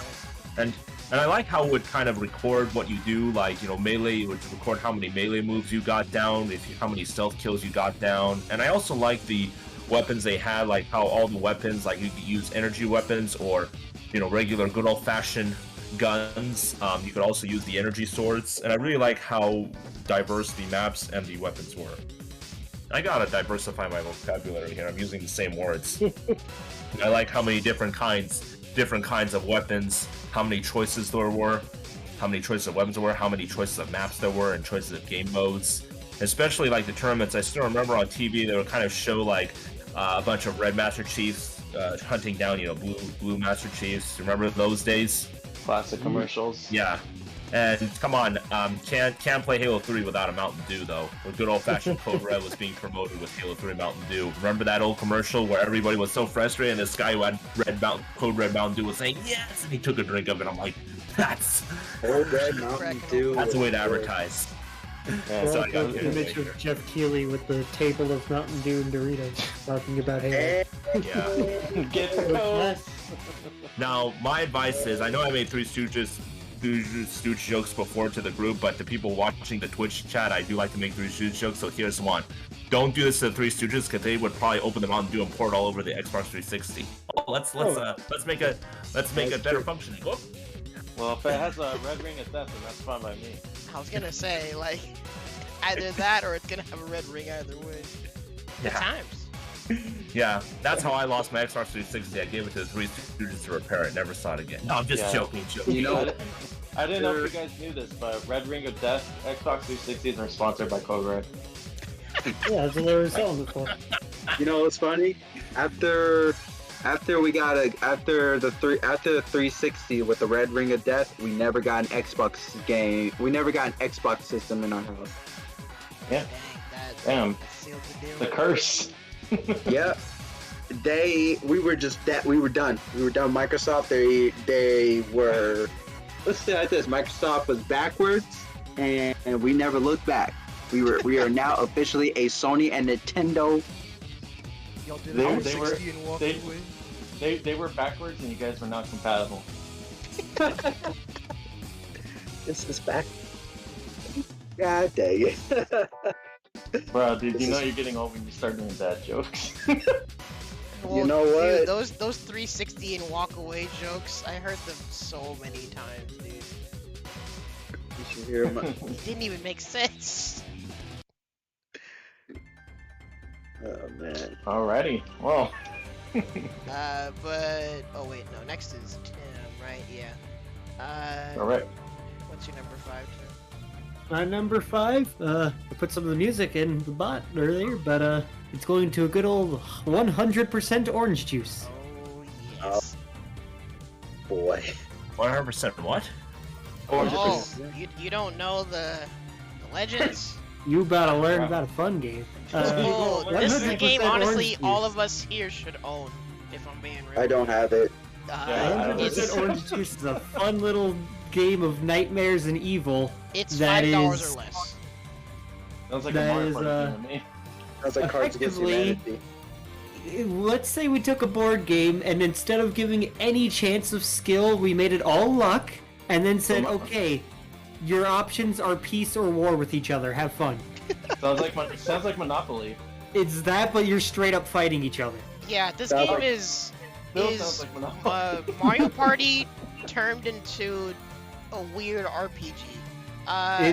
It is a delightful game where you gather up stars to either turn in for level ups or you get level ups by beating your other players. And then you Oh. do that until you level up enough to win. And it sounds simple, and it is. Everything about it is tied around a simple roll of a 6-sided die. And because of that, it is deceptively easy to get into and deceptively fair. This game is not fair. The majority of items and cards and things in this game are random as all get all, and the chance to get these cards is random as all get all. And this is a game that will giveth and taketh away like you would not believe. And it's because of that that I love it every time. You cannot go into this game with a strategy and a plan and think I'm gonna win. You go in here with an idea and you just see what happens. I mean, the tiniest bit of skill maybe could be in your decisions and card choice usage, but it's all RNG. Ronald, And you look just at accept the people. Look at the people. Also asked, is 100% orange juice rigged? Yes. The truth is, Jimbo, the game was rigged from the start. Don't tell your mother. Like, Yeah. it oh is- yeah. By A the way, Paul this New game's- Vegas quote I see. This game I is see. $7. All of you Yep. should get it if you It's want bad cheap. There's great a time. bazillion characters they've added as DLC that are always going on sale. It is a delightful time to play. I've got 2 characters I play as, one for friendly times and one for violence, and it works out perfectly. Dang. Today- My friendly for times violence. character gives her game plan is to give everyone else cards because I get money for doing it, and then my violence character puts invisible bombs all over the map that if you step on puts you at 1 health. Yeah, Tim is Lord. actually the people's champ until he plays the violence character. Sounds like the heel to me. It is a delightful game. It is you if you go in accepting that it is going to be random and the game will choose whether you will win or die at certain times, it is a blast. If you go in thinking I'm going to go in with this specific strategy and win, you're going to get frustrated. Cuz that's I'm just gonna- that ain't how dice rolls work. So playing Cards Against Humanity. So pretend I'm playing Cards Against Humanity. Gotcha. I mean, kind of. Well, because Cards Yeah, Against go for the Humanity. funniest play. Yeah, because Cards Against Humanity, you can at least like get a gauge for people's humor and stuff. But in OJ, you really are at the whims of cursed RNG. Yeah, cards It's the against best At and humanity. worst times possible. where I've had modifiers to be like, okay, I have +4 attack and all this stuff, and then I'll roll a 1, and they'll roll a 6 to dodge, and nothing happened. Yeah, Cards Against Humanity is more controlled chaos, if anything. Joke's on you. My luck is already bad. So I know I'm gonna lose. All right, you're gonna play this with us. This is gonna be great. 100% orange If you- juice, big one. How much is it? Right now it's $7. $7. and Yeah, it goes on sale all the time. Like, It does every go on sale sale. that exists, it will go on sale, along with all its And it DLC. always gets at least cut in half from what I've seen. All right. Well, when the opportunity arises, I'll play 100. I never played 100% Orange Juice. I didn't like playing games with a lot of RNG. But shoot, if I'm doing this, it's gonna be a drinking game, and I'm gonna be high. Be careful with that. Yeah, I can't necessarily condone it, but at the same time, I'm not gonna disagree. Let's roll with that. Yeah. It's that whether or not you choose to drink is up to you. Yeah, we are not endorsing alcohol. Yeah, None thank of you. that. That's Yeah. the That's disclaimer more we're gonna along the give. lines of good luck finding a thing to do a drinking game flirt with that won't kill you. Yeah, exactly. So it is up to your discretion, but either way, you're gonna have fun. Be Yeah. responsible. Well, I'm a very social drinker. I'm very social. Dang, see, now we gotta play more OJ. Where's Crow at? I haven't heard from Crow in a while. We're gonna play some OJ next week. Uh-oh. But I'm glad this is on the list. MM, what's your number 5? Dang. This one, I've had a lot in my hands. There's a lot of MMOs and mobile games that I have juggled with. So, it's going to be this was pretty much a hard one, but this is going to be my first gacha game in college, because I never played a gacha before. So this will be my first. No, not Maple Story. Does Maple Story have a gacha system now? Well, I was just I mean, kidding. MMOs are basically gotchas, low key. So I mean, he got me. Dude, he knows. How do you know? But seriously, Brave Frontier, Ooh. the first Brave Frontier. Brave Frontier, Okay. yes. I did not play through the story, and unfortunately, I dropped out of Brave Frontier simply because, besides school became more intense as the years went by, my phone at the time could not handle that amount of data, and it would always kill my battery. So every time I wanted to play Brave Frontier, it would take like 10-20 minutes just to get onto Brave Frontier. But there were 2 songs in Brave Frontier that I always come back to that I like, and that was the boss music and not the main theme when you're in the menu, but the one where you're like loading screen and everything. Those are my favorites, and my only wish is that I got to play it more, or I got to play it and I could finish the whole story of Brave Frontier 1. Because I know there's a Brave Frontier 2 now, but that was my first, what's it called? That was my first gacha, and it will always have a special place in my heart.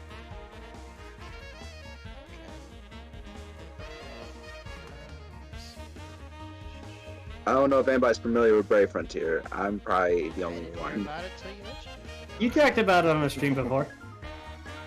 Oh, and there's another honorable mention that didn't just hit me until this song came into my head, and it just reminded me of the N64 days. Oh, But- No, not Skullgirls.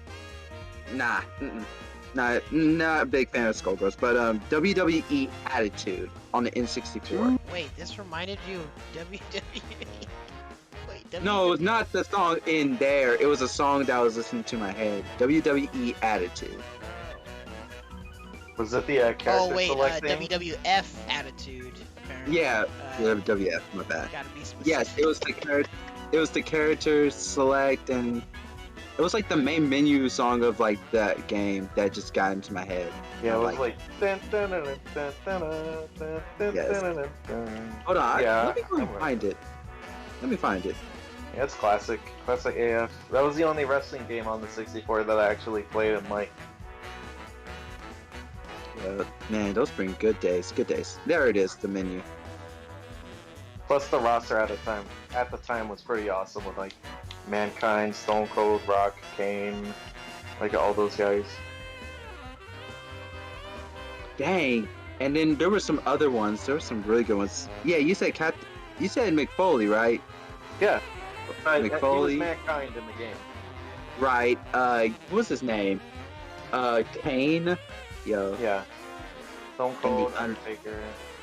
Ooh, Undertaker. I'm sad that he's no longer. That he's retired now. Shawn Michaels. Yep. X Triple Pac. H. X Pac. Yo, that was my favorite thing. Who has a name? Who has a wrestling name called X Pac? Okay, I gotta stop. Whew. All right.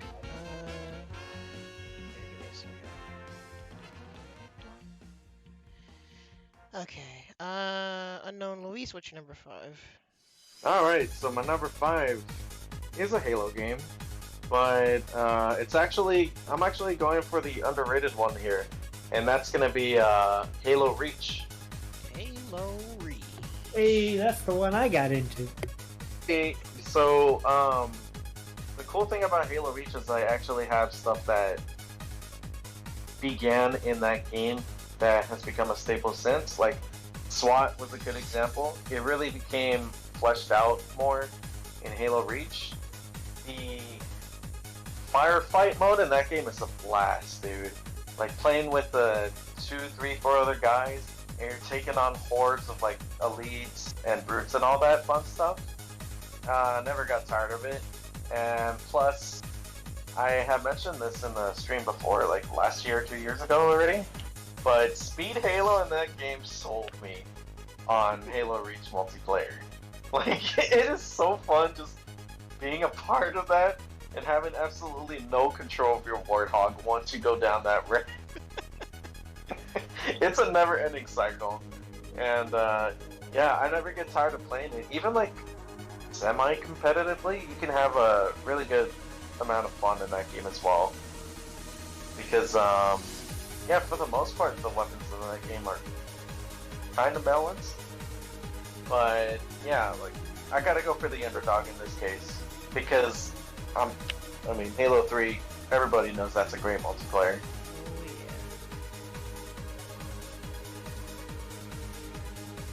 So, yeah, that's it. That's it for me. Oh. My number 5. Uh-oh. A good one. Jackbox. 5 specifically. Specifically, Y'all Is it 'cause know of- why Jackbox 5 is my favorite one. Yeah, Rapper City, I got you home. Holy frick. I mean, like, you guys have already heard me praise Jackbox as a series for just probably being one of the best party games in existence, because you can just play with anybody at any time. Anyone that has a phone or even access to the internet on anything, you can just play with. Yeah, people. that's the game where I'm known for roasting other people in fighting games. Making Phil cry. Actually, I hope he actually make him guys, cry. for those of you watching the Twitch, we're just joking around. Like, none of that stuff actually happened. No, We just yeah, joke like, around. if you know, you know. That's why people know why this is my favorite. We've had so much awesome times playing Jackbox, and Jackbox 5 to me just has like the amount of games that I liked the most. But honestly, every Jackbox is just such a great party. They have their gems in there, for sure. Yeah, definitely. Yeah, Each one I of would say. I would say that Ronald, I do agree that Jackbox Party Pack can be very fun, and it can also be very funny if you play. And of course, needless to say, you just got to make sure you play with the right people. And I actually would have put this on the list, and the reason why I purposely left this out is because I really only like to play Jackbox with like certain people, like, and not with everyone. I'm looking for games where I'm okay with playing with anyone online. See, Jackbox, I really would only play with like people I really no, it knew, makes like, sense. really, Well, really actually, I mean, I've come to realize, like, even as a streamer, you gotta be very careful trying to play this game with random people. But Jackbox as a whole, you treat it like card. This is the game you actually should treat like Cards Against Humanity, where it's a funny, degenerate thing to play with people who you already can kind of get a feel of their sense of humor. For sure. Yeah. As long as you treat it that way, it's a legitimately perfect. Yeah, and I only make those, and I only roast people about, fighting games. I only do it to people who I know, like, take it as a joke. Well, I Exactly. would hope so. And of course I do. I mean, I only say it to you, to Phil, Luis. I've also jokingly insulted Luis's fighting game skills, and I only do that because I know both of them take it as a joke. That's you know, usually Oh, what no, makes dude, the I'm very funniest offended. like interactions Oh, in wait. Hitbox is What are you inside saying, jokes. Luis? Oh, sorry. Oh hell no, dude! I'm very offended. You're banned. Yo, if he had a Twitter, he'd get canceled right now. Deload your god. Deload your god tech. Yeah. Get that G-Tab ready, son. Oh, Luis, wait, you're offended? Good, mission accomplished. Oh, he hit him with the mission accomplished tech. See, this is why both of y'all need to see each other in 100% OG. Wait, Oh. offline? Offline, let's go. Well, actually, that's the sucky. That's the only sucky part about OJ is I don't think you can play that game locally offline for some reason. Well, yeah, because you've got a hand of cards. You would be able to do True. that offline. Oh, well, true. I mean, does it really matter if you see other people's cards in that game? That's for some characters. There's a character's entire gimmick is reversing people's hands so they can't see their own cards, and you can see them. Well, It's the context that matters. yeah, you guys are gonna have to see each other online in this game. Also, speaking of which, okay, yeah, this is Yuo's not here? almost Steam. Or no, well, Ewo's gonna have a list. He'll be here later though. So, David, number 4. Number 4 is going to be, let me check, okay. Number 4 is going to be Fusion Frenzy. Yo! Ah.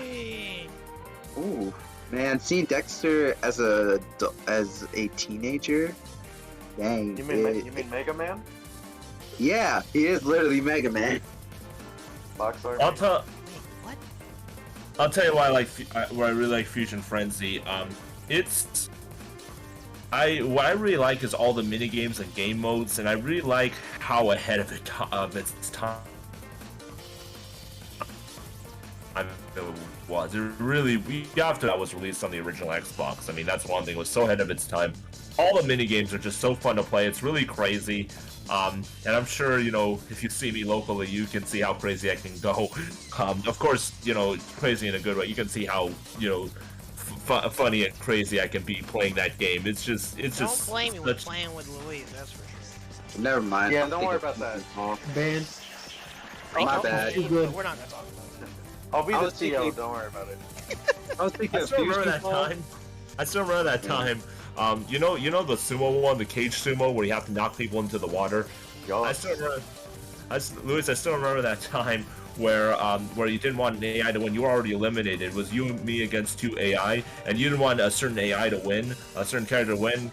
You said, David, come on, you gotta win this, and I purposely rolled off. I SD'd right there. yeah, That's so good. every time the blue girl Gina wins, I would always come back with the insult like your shoes look like tires. Bro, And can't be Well, they insulted to do. you like that. You're My not bad, I was wrong, think- but still. I mean, we I was could gonna do. check I the mean, the games are so much fun. I bet you we could probably do one of these top lists just based off of Fusion Frenzy games. That's how great the fun and the games are. Really There's God one that's dang. there's one that's like trying. It's almost like an arcade in itself. It's like there's so many arcade games in one. And I also like the turning mode where you have to play certain games to get a certain points and then win. And how Yeah. it's basically a double or nothing to make it even more competitive. I really like the craziness of this game. So. There's a reason we were able to have brackets for the game and like genuinely have fun with it. All right. Worked out. There was like 8 or 9 people in it. Actually, Really good. what we could do is we could make it like a set of 4. I also I think I actually do have Fusion Frenzy on the original Xbox, so perhaps I could bring my Xbox We do sometime. need to Maybe play I it. could. I get the chance.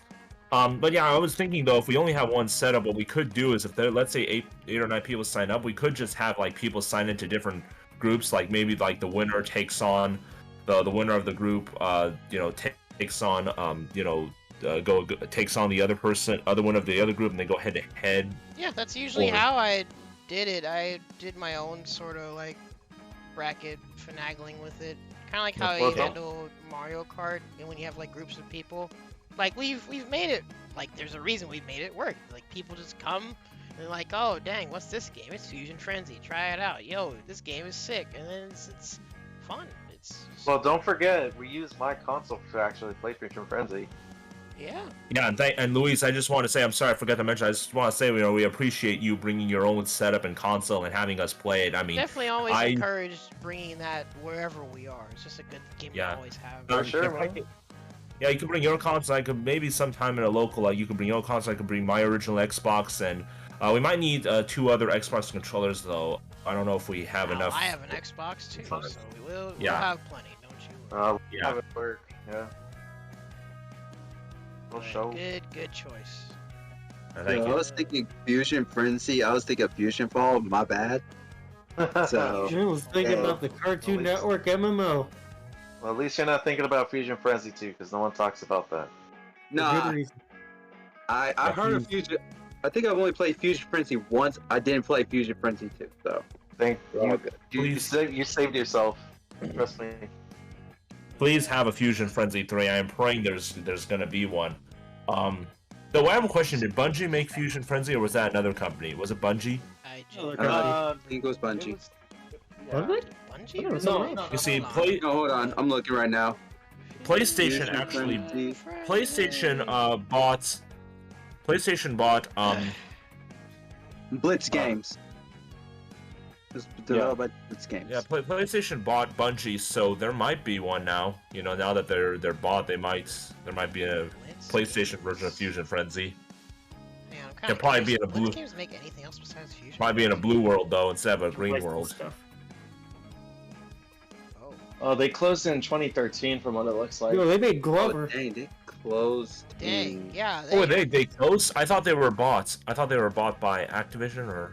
No, I No, thought no. PlayStation- Blitz Games. Oh, Ultimate sorry. Fusion Yeah. Oh, Frenzy. yeah. That's, yeah. I didn't know they made so much stuff besides Fusion Frenzy.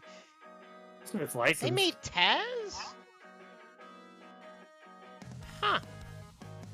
Wait, they made Where's the Sneak bar King? dogs? They Oh, made that's Sneak not a Yo. good sign. Oh, what? King. Yo. What? They made the legendary Sneak King. No way, dude. They made the Burger King game. Yo. They made the Burger King game. Yo. Yep. Okay, so brief Yep. tangent before we continue. Who is Blitz. behind that Burger King mask? Well, here's the thing. I've never actually played this game. I feel like this game is legendary for all the wrong reasons, and for me personally, I know it's like some weird, silly legend because Blue Show had literally like tens, like 30, 20 to 30 like copies of this game. in Oh yeah, the there's back. like a bazillion Really? copies of the game in circulation You because they made a billion, Oh. and no one wants it because it's sneaking. They are not worth the price of the disc they're printed on. Well, they had a deal where you can only get it at Burger King, right? Well, now you can get it. You could probably walk into a Denny's and find a copy of this in the back. You can find it in the trash can behind the mall, where it belongs. Oh no. Hard to believe this. Yeah. Hard to believe the company that made Fusion Frenzy made that game. That's. Oh, they made Pac-Man World 3 though. 3. Yeah. Wait. Oh, that's right. Yo, Oh. dang. I like how many I might things be they gonna made in that list that are just specific sequels. Like, they didn't make Pac-Man World 1 or 2, they only made 3. They made Oh, Frogger Frogger 2 2? Swampy's Revenge, but they didn't make anything else Frogger related. Yeah. That Very company odd. is weird. Dang. They made the Biggest Loser. Oh, they made the Oh, they made iCarly Epic game. Mickey? They made They made the second Epic Game Mickey. Oh wow. Yeah, they were in Epic. They were part of the people behind Epic Mickey 2, but they weren't involved with 1 at all. Dude, rest in peace, Blitz Games. What a surprise. Yo, pour one out for their best game, Big Bumpin'. I don't know about that.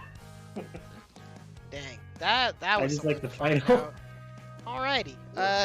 Tim, what's your number 4? My number 4, just as a reference, the reason Gauntlet Dark Legacy is in my honorable mentions and not my main list is everything in my top 5 is a game that, like, I will actively still play multiplayer of today. Like, you hit me up for any of these games, and I'm like, sure, yeah, let's do it. This is also part of my way of shilling all of these games and say, hey, buy these games so I can play them with more people. So with that and all said, number 4 is going to Mario Party Superstars. Oh. What installment is that and what console is it on? It is the newest one on the Switch. I'll definitely play that if there's ever a local. I don't have a Switch, but if there's a local, I'd definitely be down to play that. So, the single biggest reason Mario Party Superstars was the Mario Party I chose for this list, because I've got an extensive history with most of the Mario Parties, is because it's online.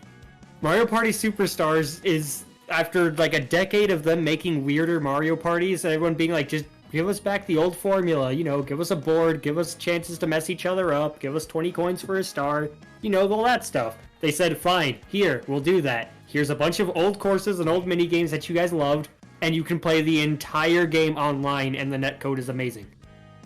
Dang. It is the perfect Mario Party experience. It's just literally everything people wanted in a Mario Party, and it works perfectly offline and online. Bada bing, bada boom. Wow. I would definitely play that if it was ever brought to a local. I'd hop in right away. Bring it everywhere because it's amazing, and it's on my Switch for good reason. They absolutely nailed it. They wanted to bring back what everyone loved in Mario Party, and they absolutely did. I will play this game always. Yo, let's go. Those of you with Switches get it. You'll catch my Luigi online. Yeah, even while I was mentioning, I probably should have gotten Mario Party. Oh, Luigi? at some point. Luigi, yeah, the Ghostbuster, right? Didn't they make a spin-off called Luigi's Mansion? It's They kind sure of like did. Ghostbuster. They made a couple games with it. Yeah, there's 3 actually. The third one was alright. You could vacuum up sand, and it looked really cool. And it was like, this is the power of the Switch. You can make sand physics. So basically, Okay, the only way you can switch weapons. I see. Hey. so you can suck in sand and then blow it back at Darth Vader. That's how you beat him. Easy. Oh, you mean Fucking Gara? sand. You mean Gara beats Darth Vader, right? That's what you're saying. Exactly. Yeah, no. We all know Sand he is hates Anakin's sand. main weakness, bro. It's coarse, it's rough, and it gets everywhere. Everywhere, yeah. Gosh dang it. What saved the prequels was the memes. Let's be honest. And you Yes. and Ewan McGregor. Ewan McGregor. He had the high ground. He did. Honestly, I like Yeah. anything. anyone No, can for do. Gara, it's over Anakin. I have the low ground. You're stuck in sand and the high ground. Get what I'm saying? More dirt down here. I'm good. Hey man, what's Better your number have- 4? Dang, I think Nick is gonna probably either bash me for this. Nah, he ain't gonna bash me for this. PSO2. Oh, well, I didn't expect PSO2 to end up on this list more than once, but here we are. Well, it looks like Nick is winning. Is gonna get more money from you. So, dang, that's unfortunate, man.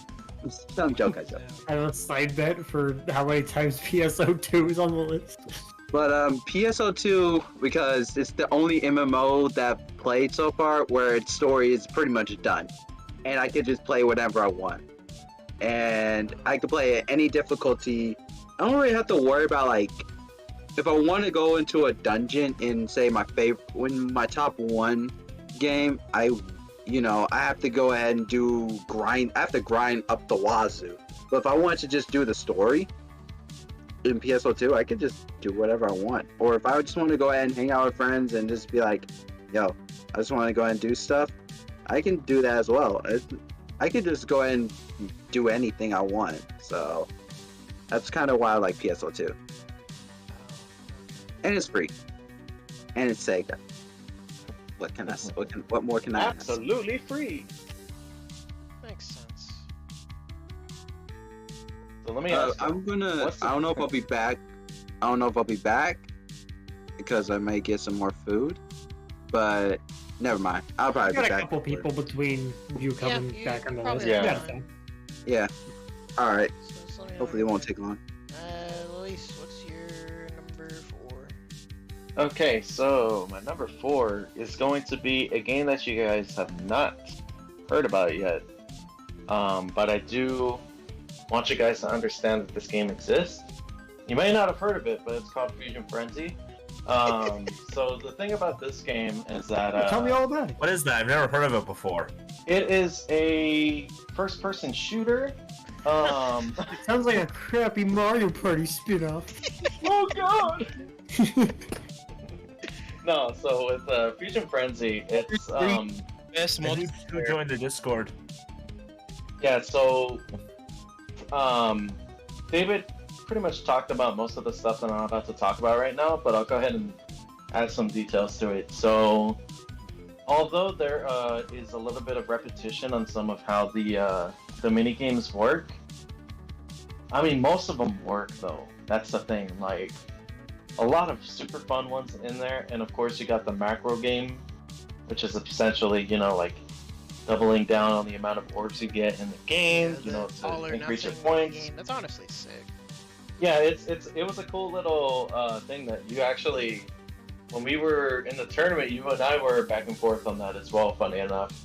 And but no, with Fusion Frenzy, I actually owned the game day one back in 2001 when it first came out, or more my dad did.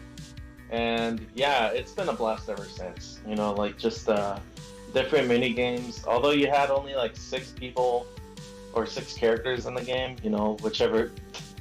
You had to get stuck with a different gender whenever people pick all 3 boys, all 3 girls. Yeah, so I mean, tiny roster, but it was still fun nonetheless. Like Yeah. the character didn't make the game. Obviously the mini games itself did. yeah. And to close my conversation regarding Fusion Frenzy is that Samson wins. I, Hey, all I'm gonna say is that whole thing about picking characters, that's why I'm guilty. even when I was like 10 and being like, I don't want to play as a girl, I would immediately go for Jet just because of the power move. Ain't no one expecting you to pick the bright pink jumpsuit girl. The distraction.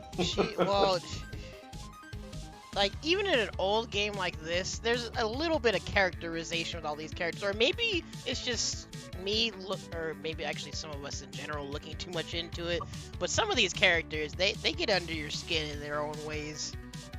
Oh, you mean like Dub? Nobody likes them for some reason. People hate Zack because of Fusion Frenzy too, to be honest. Wait, that's why? Yeah, he was a terrible addition to the game because of his overuse of being the announcer in Fusion Frenzy 2. He'll announce everything that's going on. Like, hey, this guy pressed the A button. Now he's pressing the B button. Obviously, no exaggeration, but yeah, he was. He had a lot of dialogue in Fusion Frenzy 2, which made him almost unbearable. Gotcha. Let me see. Oh, that was yours too. I wonder if Fusion Frenzy will appear again. My number 4. Right. I don't know if this will surprise anyone or not, but even though it's not like one of the most accessible ones on my list, I think it's probably gonna stay one of my favorites, honestly. Somehow. Overwatch. Yeah. The more I think about it, Overwatch might be some of the most, like, overall fun I've had, like, with a multiplayer game. Cause, like, and maybe it's because I never really got into this game competitively. Well, the few times that we've tried to squad up on ranked and get salty, like, it was what it was. But Overwatch is just a fun game to just play with people, no matter who I squad up with. There even are the rare times where I might just have fun playing by myself every now and then, but this Overwatch was just always a nice game to squad up in, play the different arcade stuff. When they finally added story-ish content to, like, co-op on, and it's just a cool game with a bunch of cool characters. Overwatch is So pretty been sick. better. There's like a handful of periods in time with some games where like just everything adds up perfectly. Like the launch like couple months of Pokemon Go where just like the world was at peace. Yeah. And like I legitimately believe like there will never be a game that was as fun for like a couple months on launch than like Overwatch. Yeah, like again, I don't know if I could consider this like as accessible and like amazing party game like all these other multiplayer games, but I feel like Overwatch, like even not even just at launch, but I feel like over the course of time, like even controversy aside, like I feel like Overwatch has always been that game that people play. Like you could probably just ask like 80% of your friends, and they either would be down to get down on Overwatch or they have at some point. I feel like so many people played this game and probably still do. You know, yeah, I play a little bit of Overwatch. I can definitely see what you're saying. It's just There you go. all the characters.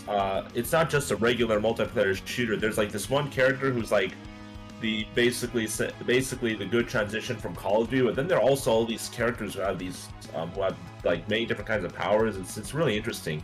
Yeah, the character design is pretty. I mean, obviously the comparisons are always there to TF2, but character design wise, it's still a cool game. And it's got freaking Lucio. And Diva. Don't forget Diva. I teach their own. It's got my favorite characters such as Torbjorn and Reaper. I like And the Tracer. dwarf man and I like my edgy shotgun boy. Yeah, Tracer I don't was know definitely- what made me become such a advocate of the Church of Torbjorn, but I'm glad it happened. Torbjorn's the man. Torb is the canonical god of Overwatch. Torb is just such a cool character to play as. I don't know why. But Because yeah. you're a god, Ronald. And that said, I miss old Torb a bit though with the super turret. I'm glad I'm not the only one. Like, I try not to sound like too much of a freaking boomer with Overwatch, and I actually have respected over time the direction like Overwatch has gone, balance-wise, where they've tried stuff, they reverted things, they tweaked things, they listened to some feedback, they had new ideas. Like, launch Overwatch, and now I'm pretty sure the game feels like a sequel. If you were to like go back and try to play the very first version of Overwatch. Wait, what? Yo. Oh, Speaking of sequels, still waiting on Overwatch 2. well, no, yeah, there's gonna be a literal sequel, but the game is. It's going through a couple things right now. We'll just hope Microsoft cracks a couple heads and figure something out. Oh, that's Yeah. different. But it's just a fun game. In fact, this, like what you said, Tim, about like games that on your list that you would be down to like get down on whenever. All these games on my list, within capability, I will always be down to play these games. But good timing here, Will. Do you have any honorable mentions? I got actually a big ass list of honorable mentions. Oh dang. MM has a let me new see. rival. Nah, not as much. Oh. I think I might have the second most. No, the third most. Alright, what are they? In no particular order, and I don't really feel like talking about them too much. So we're gonna put, but I'll do a little something. We'll do Mario Party Superstars because it's Mario Party but online. Yep. We'll do Yes. Among Us because you get to lie to people Oh gosh dang for a it. video game. We'll do the X-Men arcade game because that game is OD. Ooh. That one's Dang. the classic. Was it just called X-Men? Yes. Did you say? We'll do I was about to say- Pokemon. We'll do Pokemon Stadium 2 because I wasn't gonna put a Pokemon Stadium until I was reminded that a Pokemon Stadium exists, and then I was like, well, I've gotta put a Pokemon Stadium, so I gotta do the Yes. one with more Pokemon. Makes sense. Pokemon Yeah, fair Stadium enough. 2. Pokemon Stadium 2, to be fair, was my favorite one, but the rental Pokemon are the worst ones out of the 3 Pokemon Stadiums. Just straight up facts. That's straight up fact. And then Smash Ultimate, and then we're done. Smash Ultimate. Nice. Because I gotta throw a Smash. I gotta throw a Smash game in there. It's gotta be Ultimate because Brawl is ass. Brawler's Yes, ass, melee is but- ass, once and- into getting wobbled and was like, "That's it. This game's awful." You're not wrong. Brawl is not great, but we established the great aspects of it. Which again, It's the you yeah. can just play all of it through Project M instead. Just saying. No, I'm not modding my game just to make my game decent. He speaks. But, he speaks straight facts. Don't be me and have the unpopular opinion and say I'm not gonna mod my game to make it worse. That's This guy. if you're talking about PM, it's a questionable take. Actually, what quickening? Because me and Ricardo were gonna try and set up PM later. Oh, howdy, Daniel. do you like our list so far? I feel like this has been a good combination of nostalgia and just How is my list? general Okay, good then I gotta do a 5 and a 4. So Yeah, let me what's your give you number? my number 5. Number 5 is Halo 3. Hey. Okay.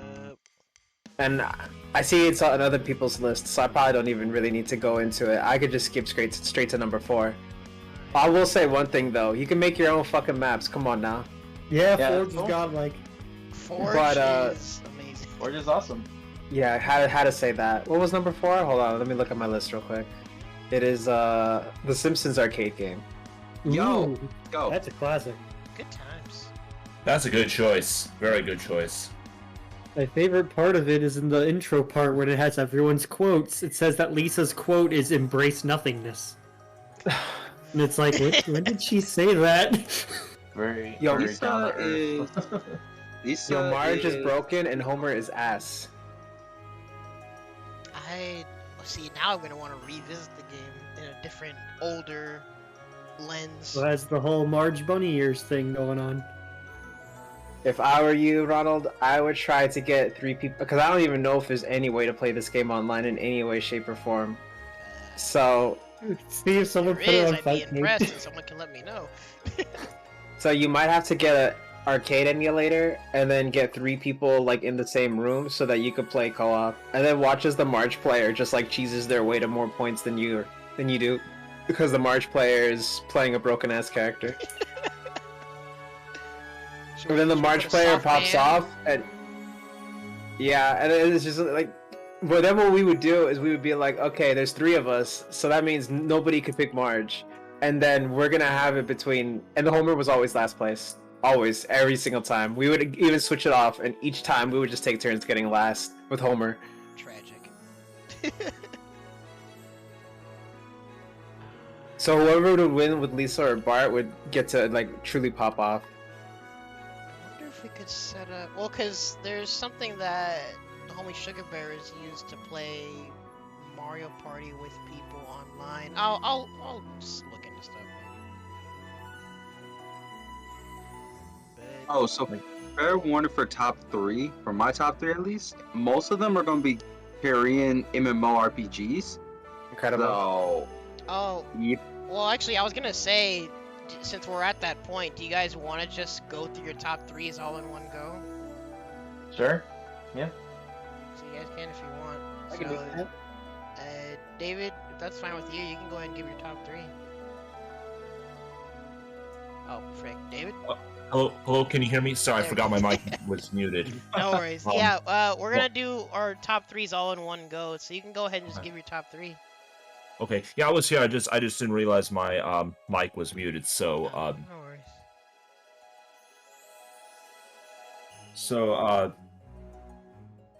so my number 3 is actually going to be. Some of you might be a little bit surprised by this, considering how much I've played the other game competitively. But I will explain in detail why I chose Mortal Kombat X instead of Mortal Kombat 11.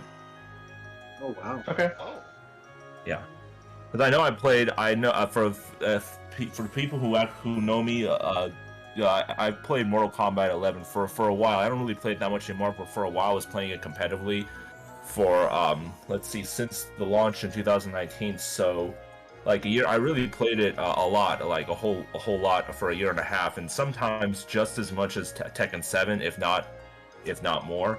But you see, the thing about Mortal Kombat 11, why I didn't choose that, was because when it comes to creative multiplayer games, which is what I'm judging this list on, it wasn't really that creative when it came to, the towers and the online competitive mode besides the fighting game mechanics. The fighting game mechanics in Mortal Kombat 11, hands down, in my opinion, are much better than Mortal Kombat X. Some people would disagree with me. Again, this is just my opinion, when I compare Mortal Kombat X and 11. But outside of that, and the story was obviously better, and well, I should say, in my opinion, hands down better in Mortal Kombat 11 than Mortal Kombat X. But outside of that, and the music, Mortal Kombat X actually really topped Mortal Kombat 11 on everything else. Like the towers, I think was really good. The music was not as good as 11. That's another thing 11 was better on, but the creative multiplayer it had, what I really liked were the faction battles. Do people who play Mortal Kombat X, do any of you remember the faction battles? How they worked? Yeah, that was pretty much forced upon you. Like having to choose a faction and all that. That was literally the first thing you had to do when you launched the game. So that's what I actually really liked about that, was the faction battles. How they added in a single player content like the towers, the OG Mortal Kombat, which is obviously famous for the towers, and you went through basically an arcade mode or a premier tower that would resemble like Mortal Kombat games. And I really liked how each tower had like weekly events or daily events or even hourly events, and you would complete those towers to get points for your own faction, and then those factions would then, that had the most points, you would actually get a certain prize at the end. You would unlock something.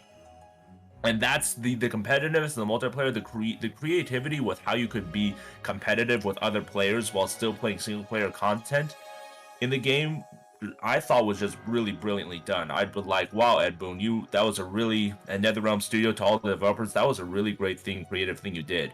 And the towers, in my opinion, how they had the premiere towers, they had the weekly premieres, like, Mortal Kombat 1, Mortal Kombat 2, how you could get those towers to resemble those games, were really great. And another great thing about the multiplayer was how you had a race to go through the towers. Do any of you remember that? How you had to like race through the towers? Yeah. And I also like these stage designs better, in my opinion. The stages the designs, they were better in Mortal Kombat X than 11. I did also like the dialogue better, the introductory dialogue. I also like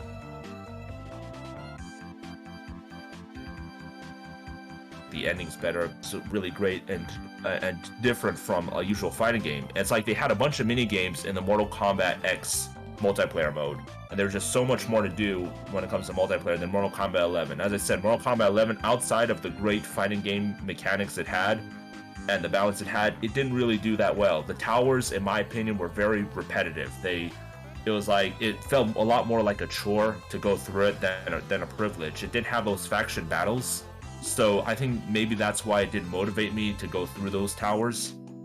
I'm sure, by the way, does anybody in the Twitch chat, do they need an explanation on what the towers mean? I know not everyone's familiar with Mortal Kombat, so I'm assuming everybody knows what I'm... So give a second to see if anyone...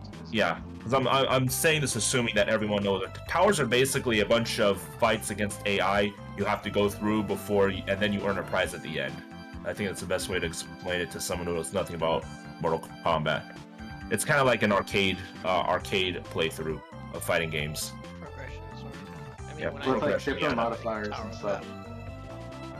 And yeah, the modifiers, in my opinion, were kind of cheesy in Mortal Kombat 11. I thought they were a lot better in Mortal Kombat X, and I also thought that the premiere towers were really kind of like, in my opinion, they were kind of, they were just stale. It just felt very stale, and the character towers, in my opinion, just took forever to complete, and it was like, come on, when is this going to be over? And Luis, I know you are a big fan of the Mortal Kombat 11 towers. Again, I'm just saying to you, Luis, this is just my personal opinion, and I know you like to play through the towers in Mortal Kombat 11, and I as I said, I always respect other people's opinions, and I'm just stating my personal opinion and perspective of Mortal Kombat 11 and X. So, and yeah, my explanation is why I like Mortal Kombat X better than 11 when it comes to multiplayer in general, and the reason why I'm adding in Mortal Kombat X in top 3 was because that faction battle and going through those towers, it never really got stale. It took like 2 years for me to be like, okay, that was enough. But I was actually playing that all the time in Mortal Kombat X, because those faction battles and how you would have to earn points for the faction you pick, the team you pick to, win prizes and earn certain perks. I thought that was really brilliant. One of the prizes was a quote-unquote fatality, faction kill or fatality. I just really liked how you unlock those prizes, and that's why I thought it was the fact it got me hooked into that game for like 2 years made it top 3. That's why I went so high up on the list. So those are 2 explanations I had why I like it better than 11 and why I got hooked onto the game for a long time. And why I'm putting it in the 3. Yeah, anyone? Did someone have a question? No. I heard someone. Okay. No, just the reason why I played the towers in 11 was so that I can unlock everything.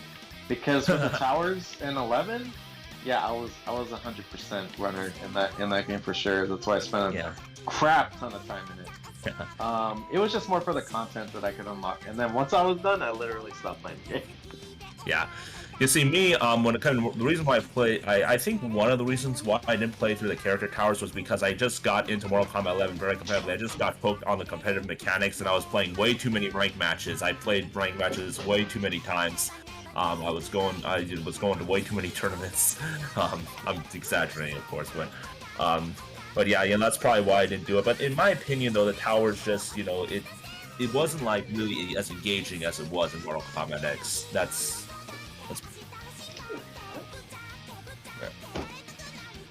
No, Luis, I'm not gonna roast you in Mortal Kombat 11, okay? I know you're probably expecting it. No, don't worry, I got nothing to say. You got nothing to say? Nah. And I second Tekken, right? It's okay. I just had fuel to the fire. I'm joking.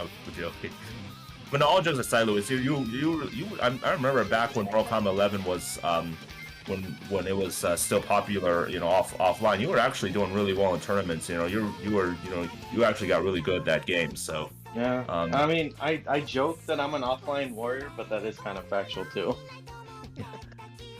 Yeah. That's why I need to do a run bag at some point. Bet.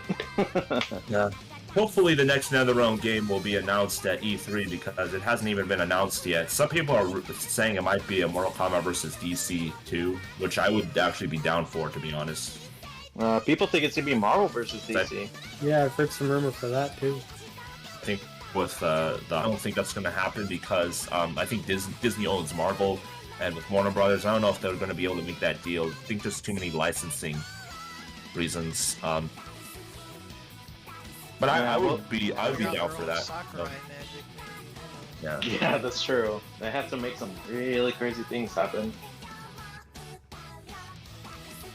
Okay. All right. Anyone else want to say anything else before I move on to number 2? Oh, well, that's good for me. You go for it. Number 2 is going to be Grand Theft Auto Online. Yep. Is it 5? Which one? 5 online. Yeah, 5 online. Yeah. Grand Theft Auto 5 online. There's actually a reason why it could have easily been number 1, but I'll tell you why. It's not because of the number 1 pick I'm going to have. I'm sure some of you already know what I'm going to pick.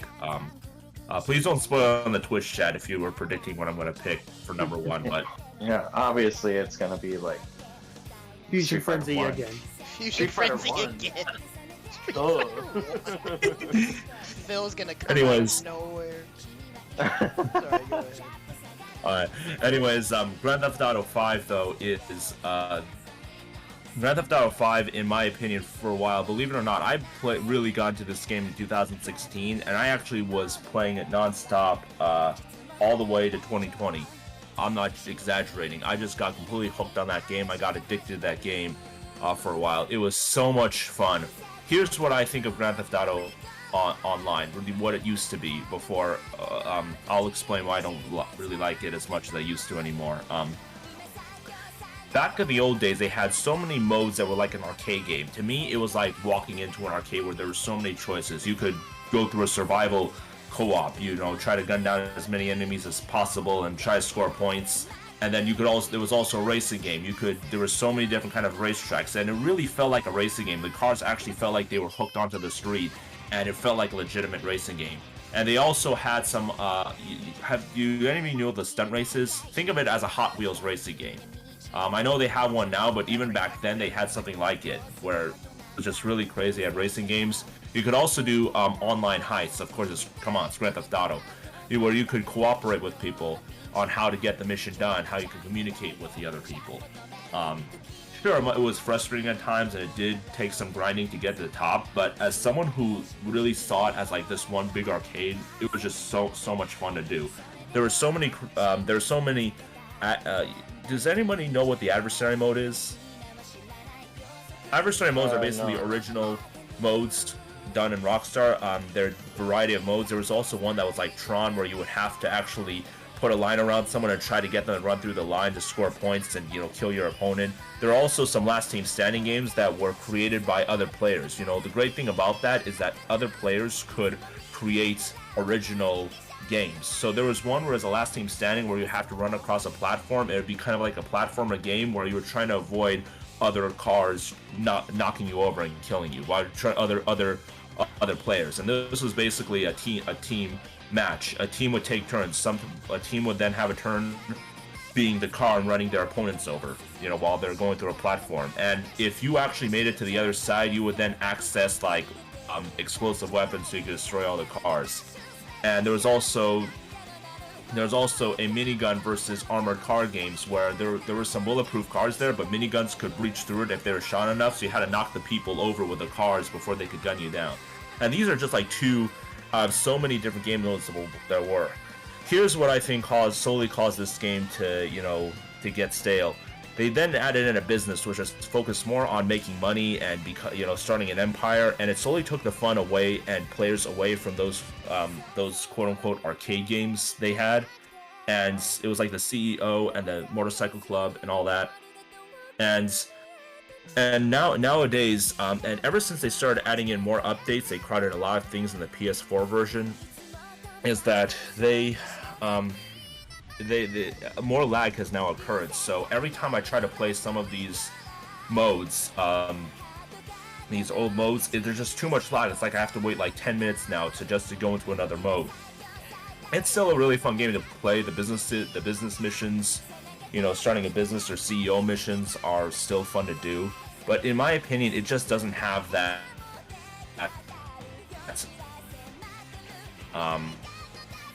it used to have, because it's really now it's just a different game. It's also way too much lag in the game. Like, I could tolerate a little bit of lag, but it's just way too much. In fact, I have to wait a loading screen now 10 minutes. And as I said before, I'm talking about the present, so maybe in the future, in the next generation, this might be fixed. It's going to be released in 2 weeks.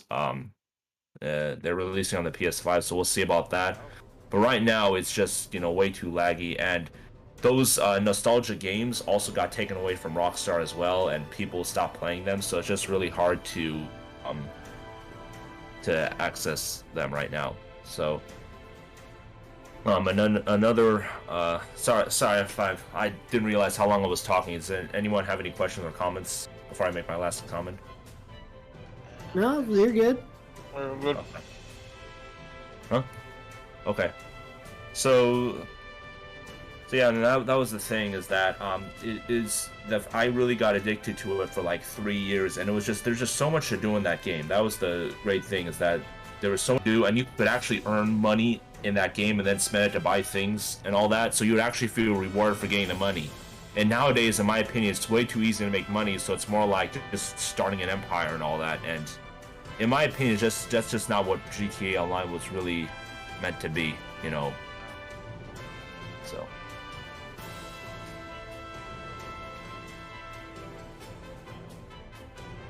And of course, the one last thing I'll say is, of course, the PvP was really great. How you could easily just shoot other people down. If you wanted to, you could just shoot other people down. It'd be kind of like a one-on-one deathmatch. You could do those kind of things and all that. So that's another thing I want to quickly mention. But anyways, anyone else before I move on to number one? No, sir. All right. So number one, some of you probably predicted this, is Fall Guys. Yep. What's Fall Guys? Fall Guys is me throwing my PS5 out of a window. That's what it is. At least you're honest about it.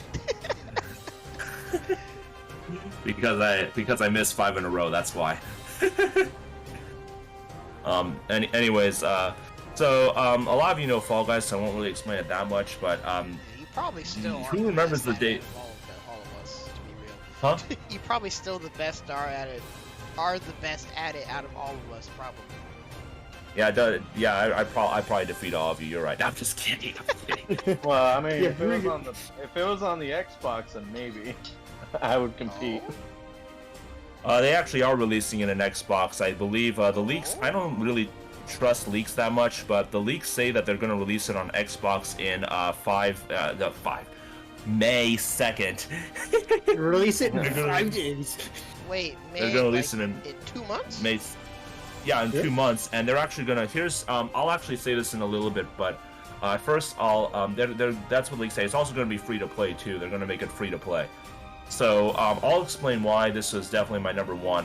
Believe it or not, I'm still playing it to this day. I've been playing it since launch, and it's basically taken Grand Theft Auto's place. I used to play Grand Theft Auto all the time as a non-fighting game multiplayer mode, but now it's this game. This game I play all the time, and first of all, it's nostalgia. Who remembers the PS1 version of Frogger? I've said this to a lot of you before, but for those of you new, who remembers the PS1 version of Frogger? Yep, I remember you talked about it. Yeah, because you definitely mentioned it. Actually, Yeah, it's think been on our other lists, too. Think of that game, Yeah. but on crack cocaine with like LSD visuals.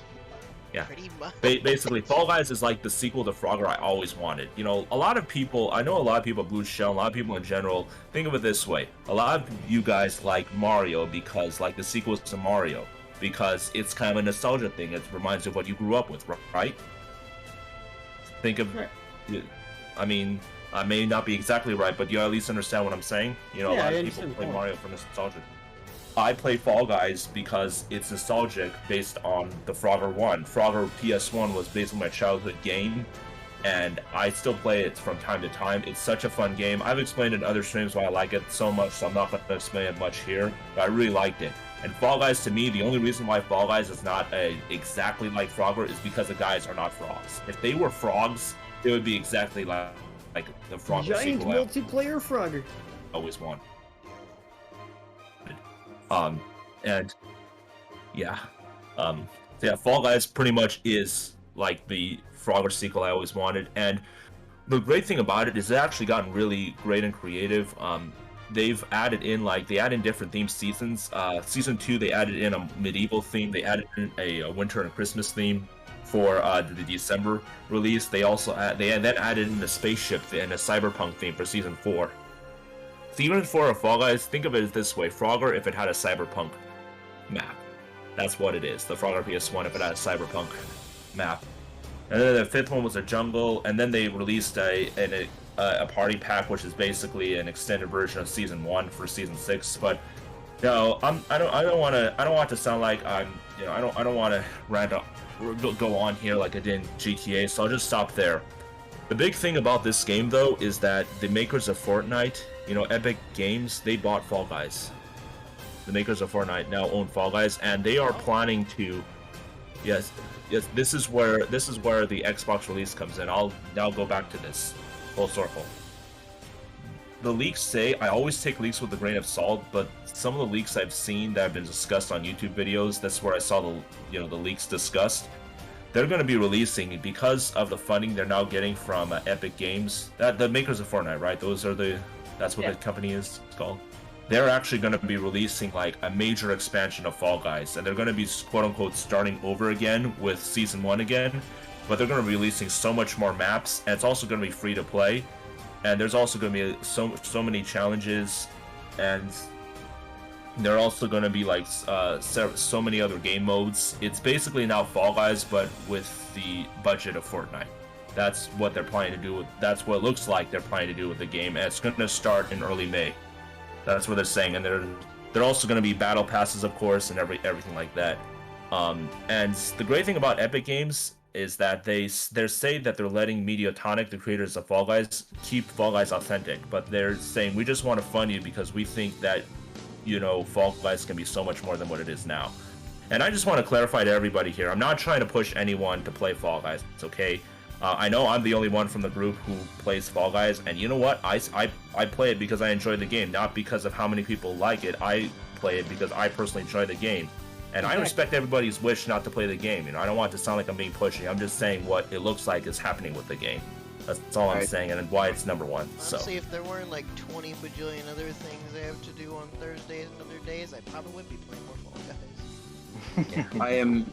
I've returned. I was talking to a friend of mine. Yeah. Have you played Howdy. Fall Guys, Emma?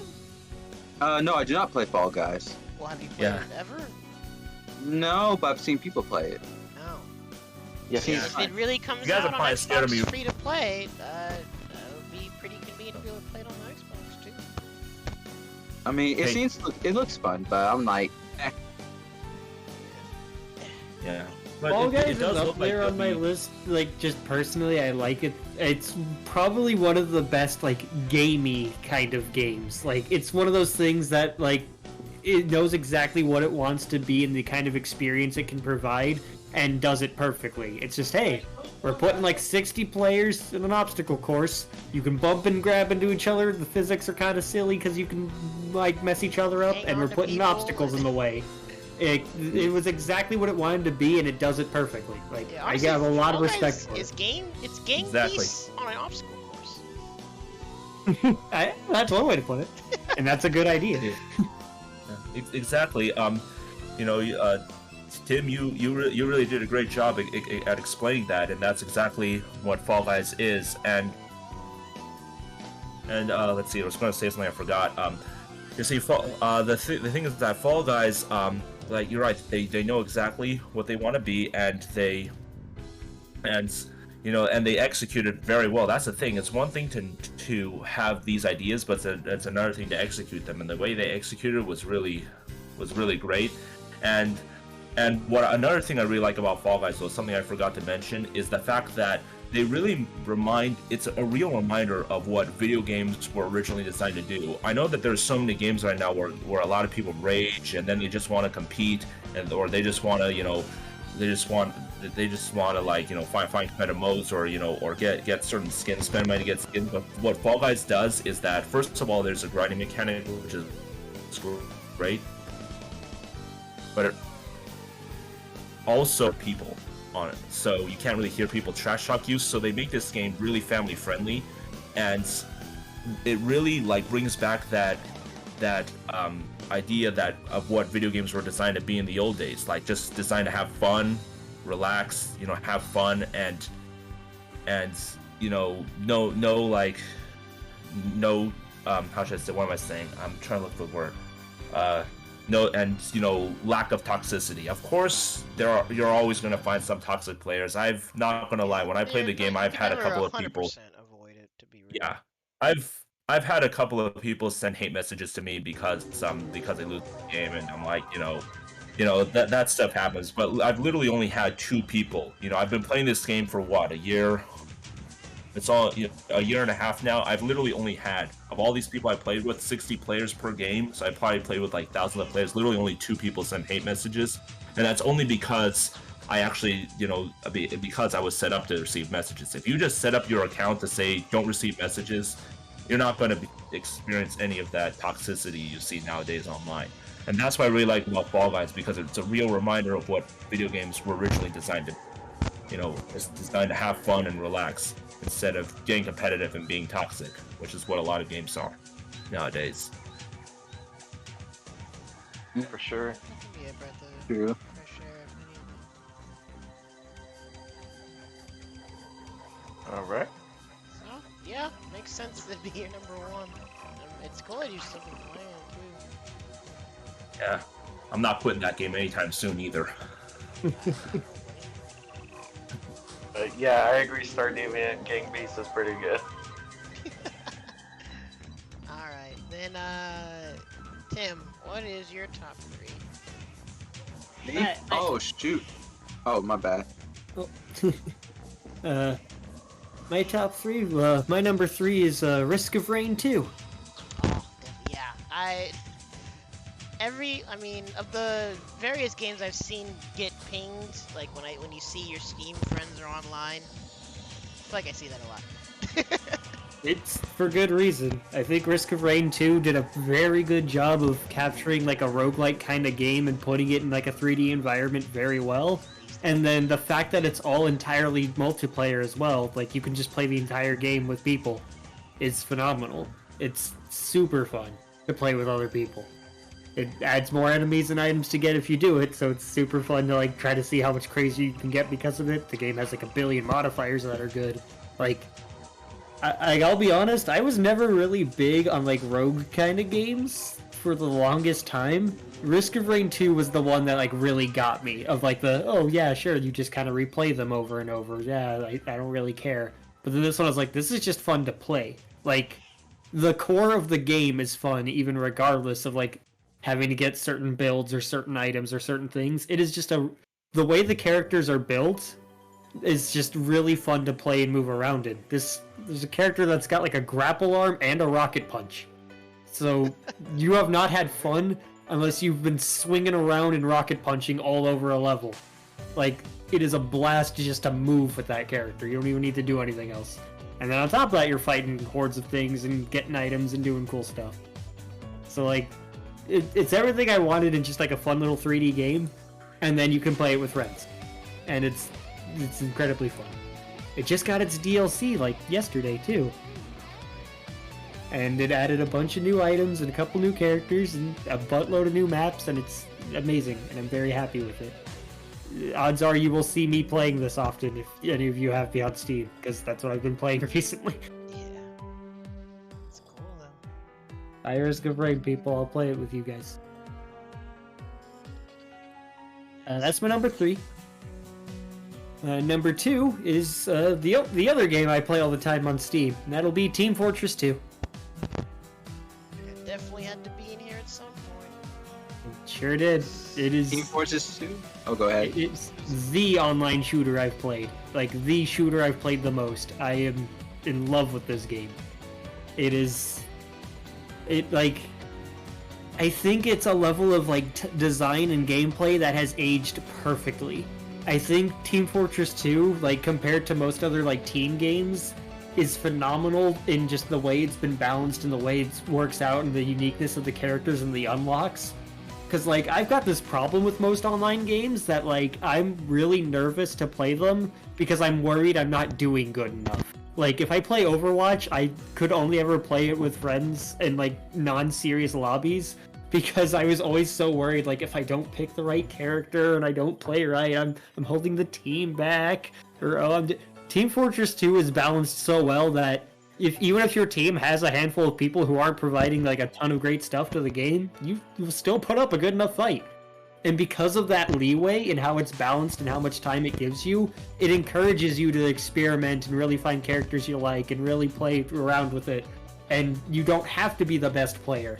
And then inversely, even if your team has like a god gamer on it who's mastered the source engine and can break the physics with rocket jumps that are pixel perfect to send them across the map in 2 seconds and get right on your head, that one gamer alone is not enough to stop your team from still doing okay and having fun with the game.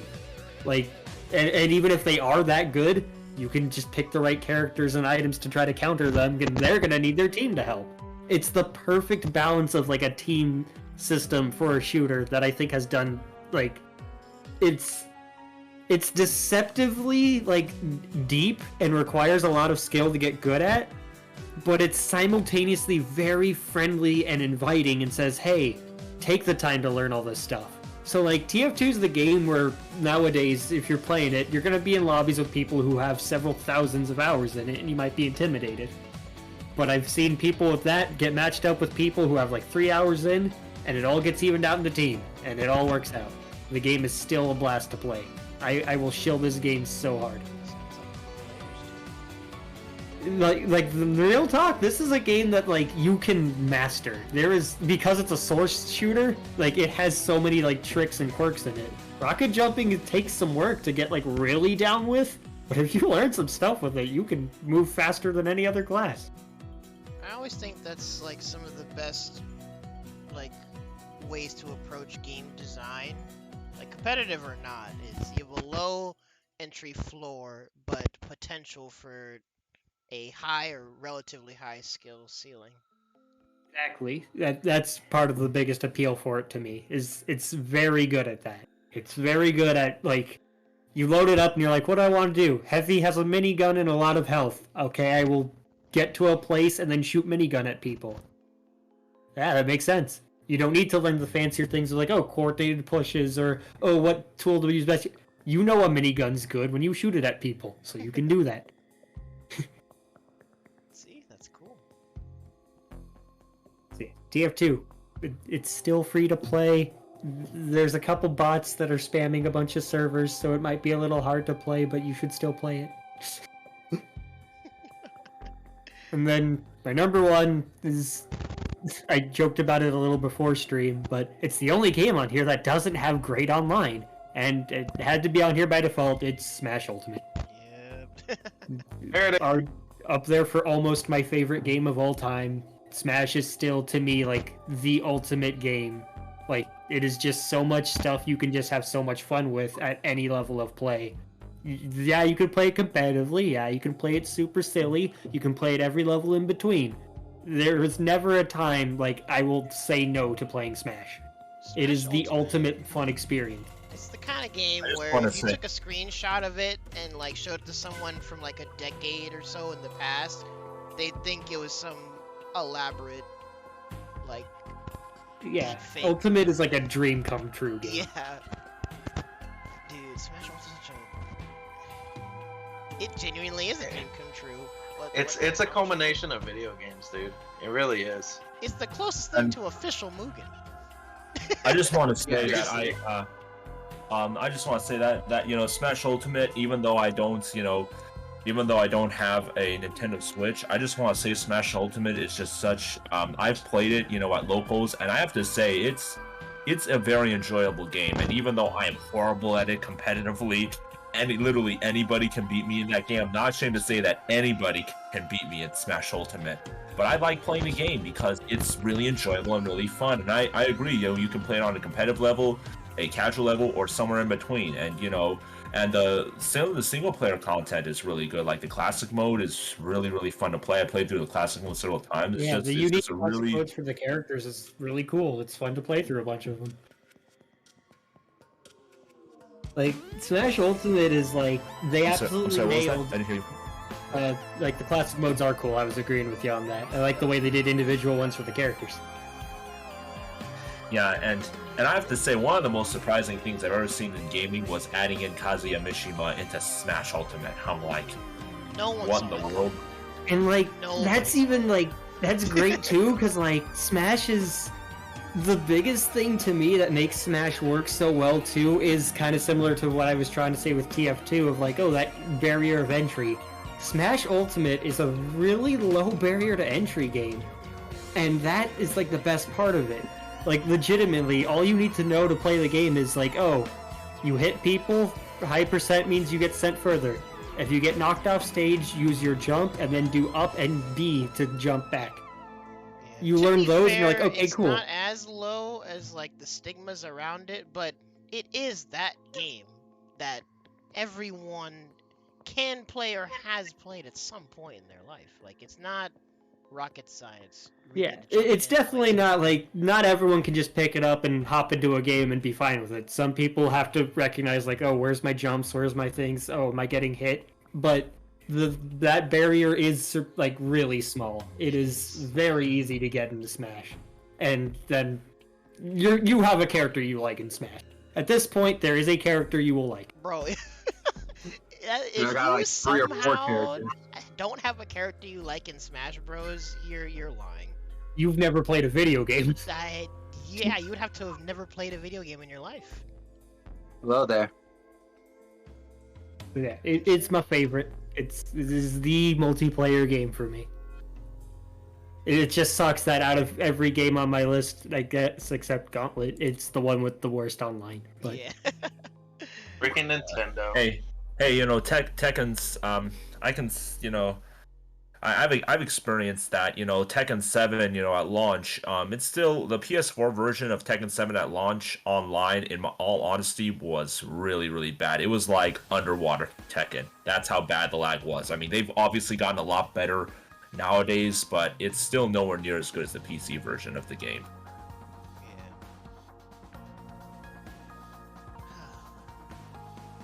Good stuff. There you go. Let's see. That's my list. Yep, that's all. Yeah, it's a good list. Well, thank you. Yeah, definitely. Well, I mean, because Ewa mentioned it too, but it was definitely destined to be up there. MCM. What's your top 3? Yo, I was just going through this whole thing when I was going for my top 3. So these 3, the first 2 are going to be obviously going to be a little better, but this one, this was only a small bit I played. I only played this game for a small bit because it's a subscription game. It's not Final Fantasy 14 though. It's a very old Korean MMO. It's been around since 1996 in Korea. So it's about as old as Pokemon. It was about, I think came out in around March or May of 96. And this game is called Nexus Kingdom of the Winds, or as you guys would call it in Korean, Badomwe Nara. Badomwe being Korean for winds, and Badomwe being Korean for wind, and Nara being kingdom in Korean. So, this game is very old, and there's only like one person who has the NA servers, so there's not really a lot of updates compared to its Korean counterpart, but it's very tight knit, and it's the first time I played a Korean MMO that had its rich history in the Korean history. Dang, I'm going to go off a tangent a lot for this one, but besides like the tight-knit community of the people I've met in that game, some people who were really cool and everything, and actually you have to role play a little bit, so I was uncomfortable with that at first, but over time I kind of got used to it. And that was getting But- freaky deaky over Hey, That's his business, Ronald. there. I didn't say it in a judging manner at all. I will, that's you're weird. definitely judging. You're definitely Nah. You're judging. Don't. But dang, I'm probably gonna screen share like a lot of the Korean history because I went to Korea one time back in 2004, but I'm gonna make it quick. And I don't know if you guys can see my screen, so like, can you guys see it? Discord? Yeah, I'm sharing it in Discord. So because like I can tell you the setting and then like the whole spiel, like what's the system of that game to you guys indirectly, or as much as I can. Can you guys see like all these tabs? Trying to load your screen share. Nothing's coming up. Shoot. Okay, let me redo that again. Let me just show you the shenanigans. Alright. So if you guys can see all this. So the game of Badomwe Nara takes place in the 3 kingdoms of Korea back a long time ago, like 2,000 years ago. So you have like Goguryeo, which is basically all North Korea and half of South Korea. And then you have Bakje, Silla, Gaia, and then Buyo, which was also part of Korea at this time. So I don't know that's what just- window you selected, by the way, because Oh, I shoot, just- did I ma- my screen. On your screen.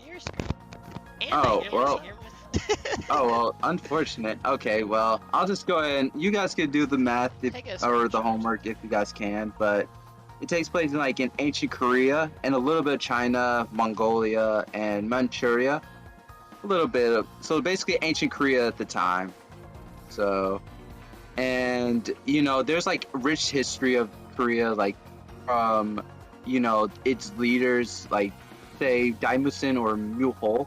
Daemusin is Korean for like the great leader and everything, and Yeah, and then you have so in the game you have to choose between 4 different mythical beasts, and each of those mythical beasts define which class you will be for each of those characters. So you have like such as the giant tortoise and the snake, which is basically your mage. The blue dragon, who is your warrior. The rogues are basically like the saber-tooth tigers or like the white tiger, and then you have the vermilion bird, which was your mages. Oh, So the that's standard 4 piece thing. Okay. which is fun fact. That is also that's pretty much what the last Blade series was about. Was the 4 beasts of China, or like the 4 mythological beasts of China. So just knowing the history of the games being loosely based off the manga, the manhwa, which you guys know is the Korean manga, and being loosely based on like Korean history, and not only that, just the people I've met there. You know, they were very cool people. And what else? What else? You know, just knowing about the history of and seeing the palaces that I got to see from like back when I went to Korea a long time ago, kind of brings a smile to my face. So I can talk about it all day, and I would probably not get a whole lot done. Could do a history lesson.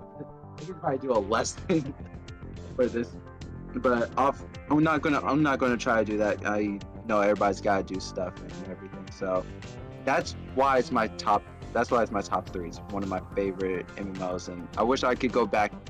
Wish it wasn't so expensive to go back to the old Kingdom of the Winds. So That's definitely like a big part, I think, of like just any list of game that's like your preference or favorites. I think definitely like not even just the game itself, but like the things tied to it, like the setting of the game, and then like the people you met through it or the things it's tied to. That definitely like adds so much value to it in like a personal level. It's super cool.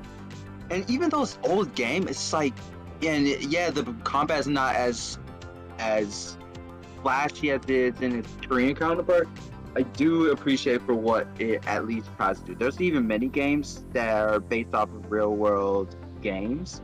So, you know, and there's also like a PvP that happens like at a certain time in real time, in IRL time, that happens. And yeah, there's not really much of a story because like all the story is pretty much done. But you get like events where you get to see like the NPC characters or like the actual people playing as those NPC characters, like, you know, Mulehole, Yuri, who is no longer alive, so he's dead.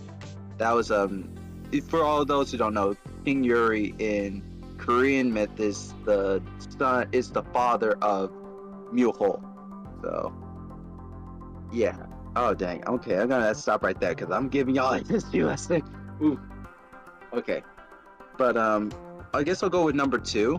And if you guys were listening to one of the opening songs earlier, which it's called Soul Worker. The game is called Soul Worker. Yeah, one of the songs you linked. Yeah, one of the songs I linked was called Soul Worker. So it's a pretty good game. It was my second MMO, and one MMO that I'm thinking about not after I finish like the first part, because like I know it's gonna keep continuing. After I finish the first part, I'm gonna stop playing it because I'm already busy with like the number 1 game. So, and I know Korean MMOs are gonna be expensive to like, you know, play, because KR MMOs you have to grind a lot, and sometimes you have to pay money just to go ahead and like get to end game quicker and stuff. And I'm not gonna try to do that with another KR MMO. I'm more free to play in them, but Soul Worker holds a special place in my heart. And not only mostly because of the character designs and the things that Lion Games, the company, they did for its community. Even though it wasn't a really good game and it was dying out, it was about to die out until they did I forgot what they did, but they did some really good stuff and they kept it alive. just enough to go and have a Western release for it. Yeah, I got to play it myself, and it's really fun. The combat is very addicting. I'm not a big fan of like clicking with a mouse. That's the one thing that turns me off of MOBAs and MMOs. I cannot click. I do not like the sound of clicking my mouse every time when it comes to yeah, like in League of Legends, I every time I hear this in college, I was like hearing click, click, click, click, click, click. I was like, I just wanted to go ahead and throw the mouse and be like trying to do stuff. I was trying to study and all that stuff sometimes, so. But the game is so addicting that the mouse clicking, you know, just to go and do normal moves, you don't have to do that. You could just hold it. But if you want to get stuff out faster, like your normal moves out faster, you have to click it. But you can do a lot with just your keyboard has like the skills with the number pad, and then you use the mouse to click, and then you use, you know, the WASD keyboards and stuff. It's very addicting because then you can make your own combos, and it's not restricted at all, so it makes it even more fun. And I know I'm in a Discord where one of the guys who was playing Soul Worker, he used to play it a lot. He was very good, and he inspired me to play one of the main characters, who is Haru. If you type out Haru Estia, she is definitely waifu material. Yes, she is definitely waifu material. So, kind of my favorite. She's my main as well. Haru Estia. Oh, wait, Haru. She's the first Haru that comes up? Really? Yes, Haru Estia. Wait, how new is this Well, I game? go. How old is this game? I think 2017. Hold on, let me look. I guess that's because I would have thought P5 Haru would be the first. She's the second to come up. Wow. Let me see. Soul Worker 2016, April 6, 2016. It was released in Korea. It was released in Japan originally, then it went to Korea. But so the character, she's clumsy. So she's kind of like, she has a little bit of woo, but she wields two blades, and I'm a big fan of two blades. Not only because, and no, it's not because of Kirito. Stop it right there. Hey, you said it, not us. But oh man, sorry, I'm gushing over the character and everything, and the combat system. It was my favorite combat system of the MMOs. So I love the game for what it is as well. And then I got to meet some really cool people as well from that game. So, any other thoughts, concerns? I know I was a little bit off a tangent on this one. Oh, God. That's entirely fair. That was your number 2, so that's your number 1. Now, I've told this about 1,000 times. I think I told this about in the favorite boss music. So, L Sword, my first Oh, yeah? MMO, would be my first MMO. And it's a really great game with very terrible management. Even Korea, even KR is like, their devs, their management is pretty terrible now. Welcome back. But yeah, it's pay to play to get to like the story content, which is why I don't like it as much anymore. But I still love it for its characters and its combat, and you know, the good memories I had with it. My younger brother, long story short, well, that's probably gonna be a long story. My younger brother got me into MMOs. I didn't like MMOs simply because it was gonna be never ending in my mind at the time, never ending games. And this game, my brother played the demo of it when it first released. It was the first game where where it had like a manga aesthetic to it, and the characters looked sick. Like Lord Knight version of L Sword was the actual main character. The main character is L Sword, and his class Lord Knight and Knight Emperor they're really cool. They look really cool, and they show evolution of like the characters, like aging and stuff over time, like as you play through the game and you advance and you get new jobs and stuff. But they get they were really, it was really fun combat system, and the characters were really likable. All the characters were really likable, and man, I'm gushing over this thing. What I loved about it more was when I got to see the KR type of players play the game, such as Elsor Zero and SS Kill Yes, that was his name. And I got to learn how to play the game better, because like I was just matching ZX a lot in PvP and stuff. Oh, and Assassin was a PvPer for Elsor. So I love the character designs. Designs are very top notch. Whoever makes those character designs are literally, they should be making manga or manhwa, whatever they should be making, because those character designs are peak. They're really good. Like I have some waifus in the form of Anna Testarossa, who becomes Optimus, if you know who Optimus is. So in that game they have like DFO, they have a gunner that's based off the character from DFO, so she's also one of my favorites. But I love the combat system, the character, the story, the character interactions, and mostly the community, because I met 2 guildmates.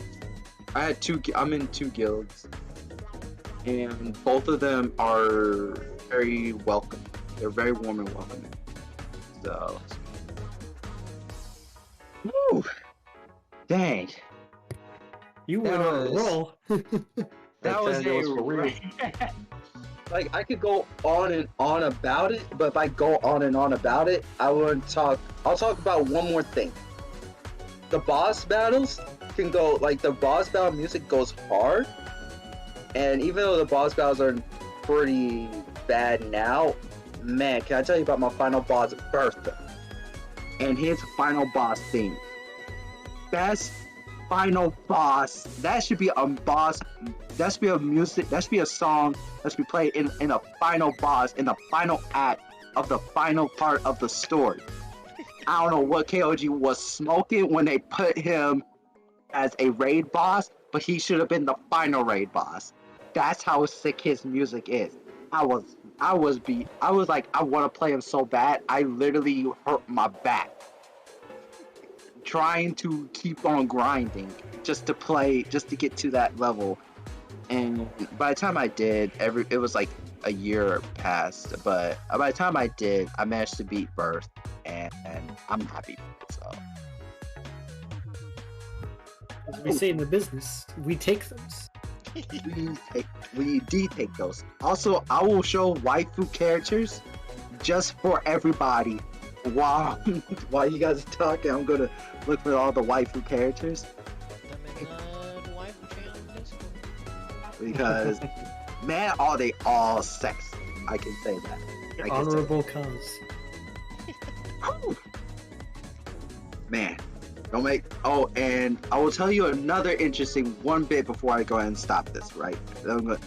So when I talked about my boy Night Emperor, so I'm going to show you let me go to L Wiki for a second. So this is one of my, let me see if you guys can see it this time. Yeah, they got their own special wiki. L Wiki. Let me see if you guys can see it, or people can see it. Well, so you shared your stream, you need to, like, what did you select when you shared your screen, actually? Just L Wiki, that's it. Or do I have to hit the, oh, hold on, let me see if this works. Oh, there you go. Okay. Oh, there we go. So, this is my boy. This is my main right here, right? So, this is my main. He doesn't look cool, right? This is me when the guy came out, right? So you see, like, the characters progress over time as you get to the next class. He looks a little bit better, right? This is my second main. This became my permanent main. Now this is Lord Knight. This is what I like. He's a really cool character. I was like, oh wow, he looks really cool. See, the armor and everything makes him look really cool. And then when we get to my boy looking clean. Look at this. My boy's confident. My boy has the confidence. It makes me think of that character from Million Arthur. That's pretty. That I would not be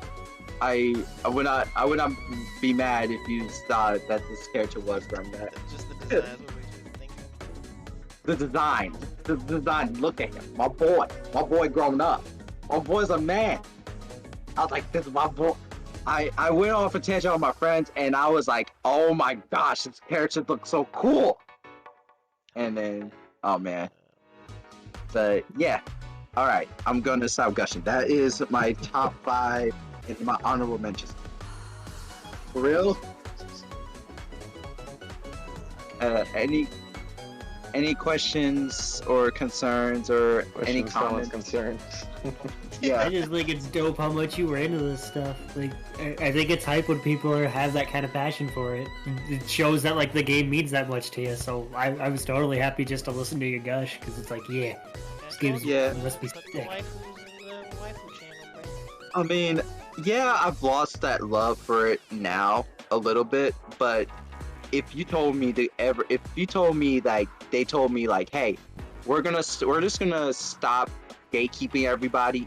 We're gonna make it easier to like level up or get you to the certain level so you can go through the whole freaking story.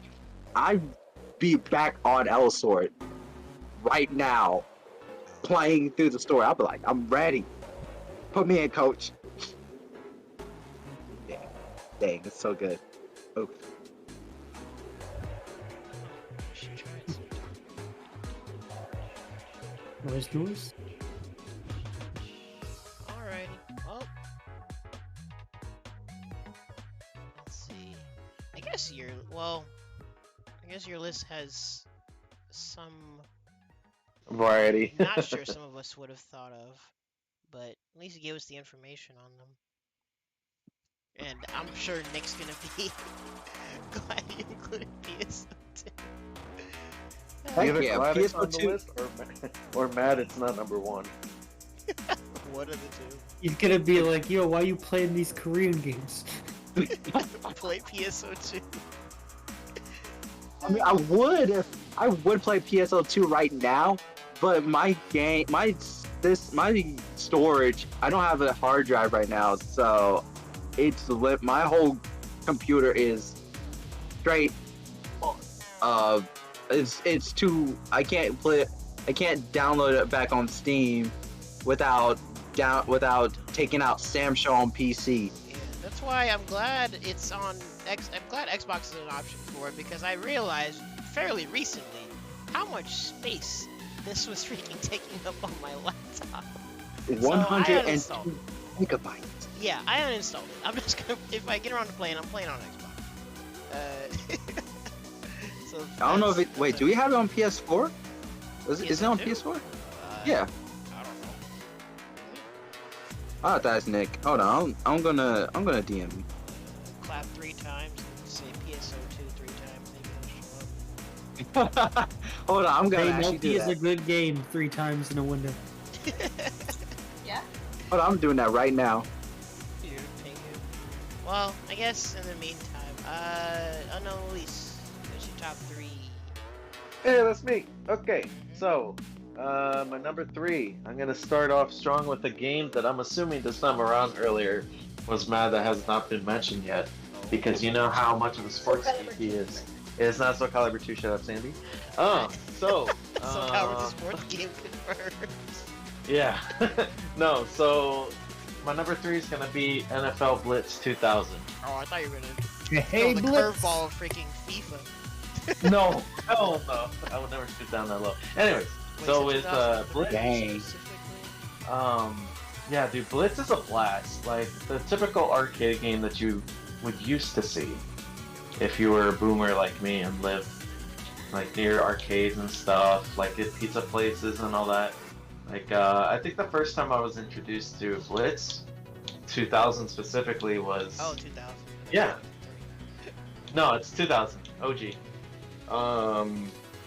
Yeah, it was back at like a Mianettes when Mianettes used to be like really small. and yeah, I would play it constantly. And that was the first time I was ever really like into something that was in the NFL at the time. But yeah, like with Blitz, it's a whole bunch of fun, you know, to score a lot of points, hit people while they're down, you know, tackles and pretend that. Yeah, it's awesome, man. Because you know, there's no injuries and nothing like that, so it was just no holds barred action and fun, and that's what I appreciate about it. And of course, with like it being 4 players, it's just extreme chaos. Yeah. Like, so Oh yeah, yeah.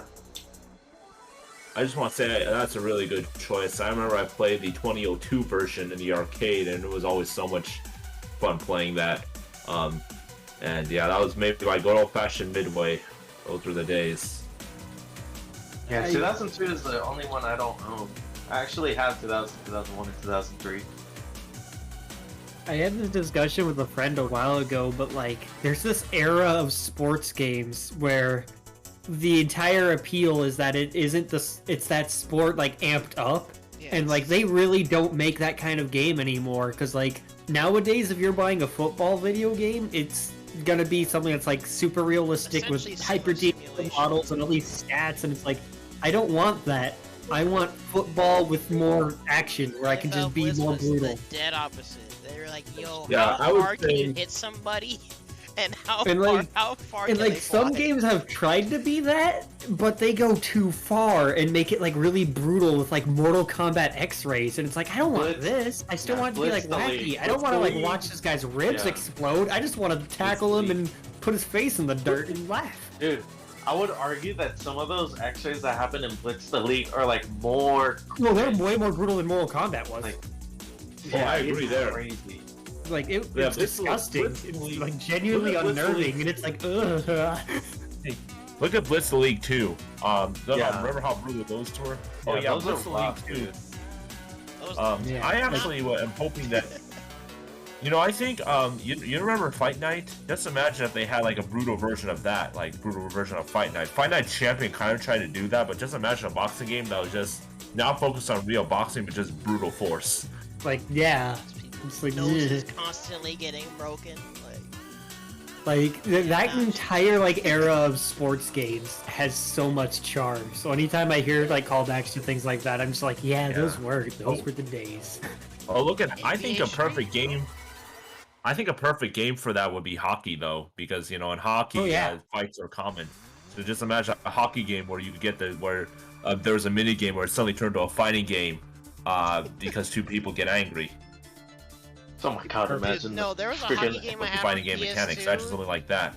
Yeah, I was playing a game and I forgot which hockey game it was, but one day I was randomly playing and then all of a sudden a fight broke out, and I was genuinely confused. I was like, why is this a fighting game now? That happened on the. I used to have Wayne Gretzky's 3D hockey on the Nintendo 64, and that would happen. Sometimes you'd beat enough people up, and then it would switch to YouTube, like punching each other out. And I was like, yeah, the best game ever. Yeah. Oh, I have another idea. How about street hockey on the freeway as a video game? Bro. Yo. Yeah, that's what NFL Street is. Now I should do that IRL. NFL Street, joking, indeed. joking, Yeah. joking. Yeah, that's what people do at Pokemon Go, bro. Yeah, man. Yikes. Pokemon Go to the hospital real quick. Yeah. You know, in Pokemon Go, there were actually some kids who were calling over a fence and trying to trespass into Disneyland without tickets because they say, no, we need to get that creature. They're like, dude, you need to get tickets to get in. I'm like, it was really crazy back then. There were some kids, I even saw in the news, there were some kids even running down subway tunnels. It was insane. I'm like, what are you doing? Like, don't you realize the difference between a gaming world and a real world? I'm like, come on. You know? Yeah. Who would yeah, have yeah, thought right. Pokemon Go is more dangerous than the freaking VR set. Oh, I agree completely. Blitz is Um, good. NFL yeah. Blitz is real dope. Yeah, so, yeah. To avoid Okay, derailing further. Yeah. So one final thing to add on. Bless you, Sandy. Anyways, one final thing to add on that is that unfortunately we're not gonna get anything like that soon because freaking Madden, dude. Like EA is just too stubborn with expanding the brand, you know, like the franchise and all that. And so we were not going to see anything for the next couple of years. Well, Unless to be real, they start they have listening. no reason to break away from their same formula that they've been doing for literal decades. 16 years, yeah. You would it's- need a whole new company to try and come out with something that fully captures what NFL Blitz used to. Yeah, for sure. So, yeah, Blitz is awesome, a nostalgia trip and a half, but it's still fun to play, nonetheless. Especially when you got a full group of people. So, with my number 2, this one may come as a surprise since it's been on so many of my freaking number 1s, and that's going to be Killer Instinct. Yo, So, Wow, I um, didn't see this coming. What's Killer Instinct? What's a surprise is that it's not my number 1, Well, Tim. So, specify which one? 2013, absolutely. So, although technically I could consider it OG, but for the content itself, that's what gives it the upper hand on it. But yeah, game is fun to play. Said it a gajillion times. It has awesome, probably one of the best netcodes in fighting games, thanks to rollback. And yeah, it's a blast. And once again, shameless plug. If you guys want to see Killer Instinct, no, Can you but link your thing in the chat. no, I'm not gonna. I'm not gonna be that guy. Twitch.tv/ Hold on. Let me see if Slash I can Peter the off Great. the top of my head. Wait a second. No, Go but, there and you'll never see Killer Instinct. yeah, right. But yeah, I mean, thanks, Arnold. So yeah, if you're interested, you can check that out. And I did start doing that more normally now. That Dude. might. Did you even link the right one? Nope. I don't think that's me.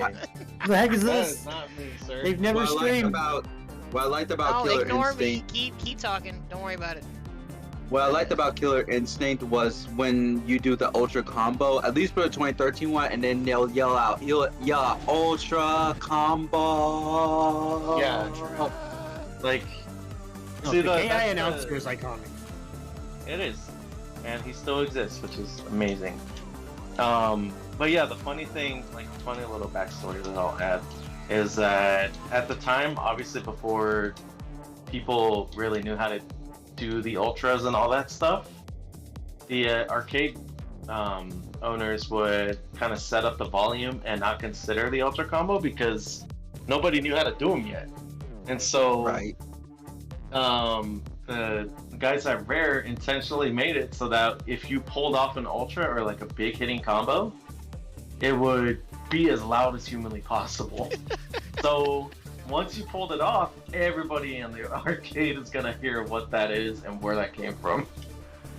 So yeah, it's amazing little backstory, and yeah, it's super iconic fighting game, and it is very underrated, and it should absolutely be coming back in the near future. So my number 1, this is, I had a little bit of a conversation earlier with you guys regarding like the COD series, and although Modern Warfare 2 was my first experience with COD games, and Black Ops 1 was my first experience with the overall game itself, Black Ops 2 was the best multiplayer I've ever played, dude. Like, the thing about BO2 for me is that, for me personally, it's a complete package. Awesome single player, story mode, awesome multiplayer, and awesome zombies mode. Although 2 out of the 6 maps are garbage, the other 4 are awesome. And yeah, obviously if you're a casual zombies player and stuff, you're not really going to care too much about it because of all the prep work that you got to do and stuff you might have to Google or YouTube. It's a fun package nonetheless, but honestly, with the multiplayer itself, like, I have probably spent the most amount of time in an online shooter, hell, to be honest, in an online part of a game at least, in BO2.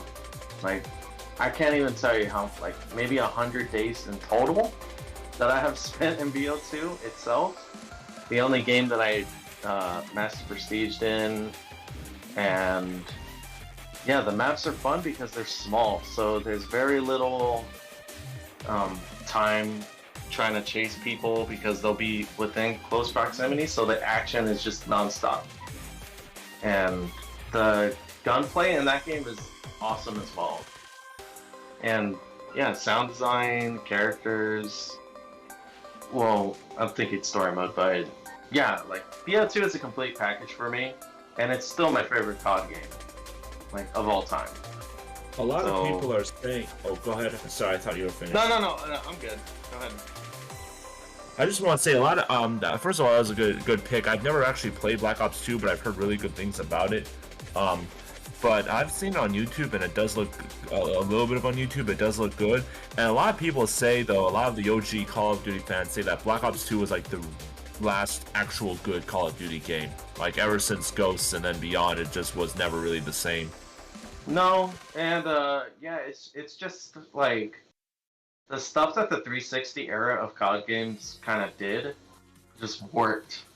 And then, yeah, as time went on, people just expected a lot more out of COD games, which is why the next-gen games ended up being more out of place from what people are used to in COD games. Obviously, with the Advanced Warfare, they were doing a lot more of the advanced movement and all that.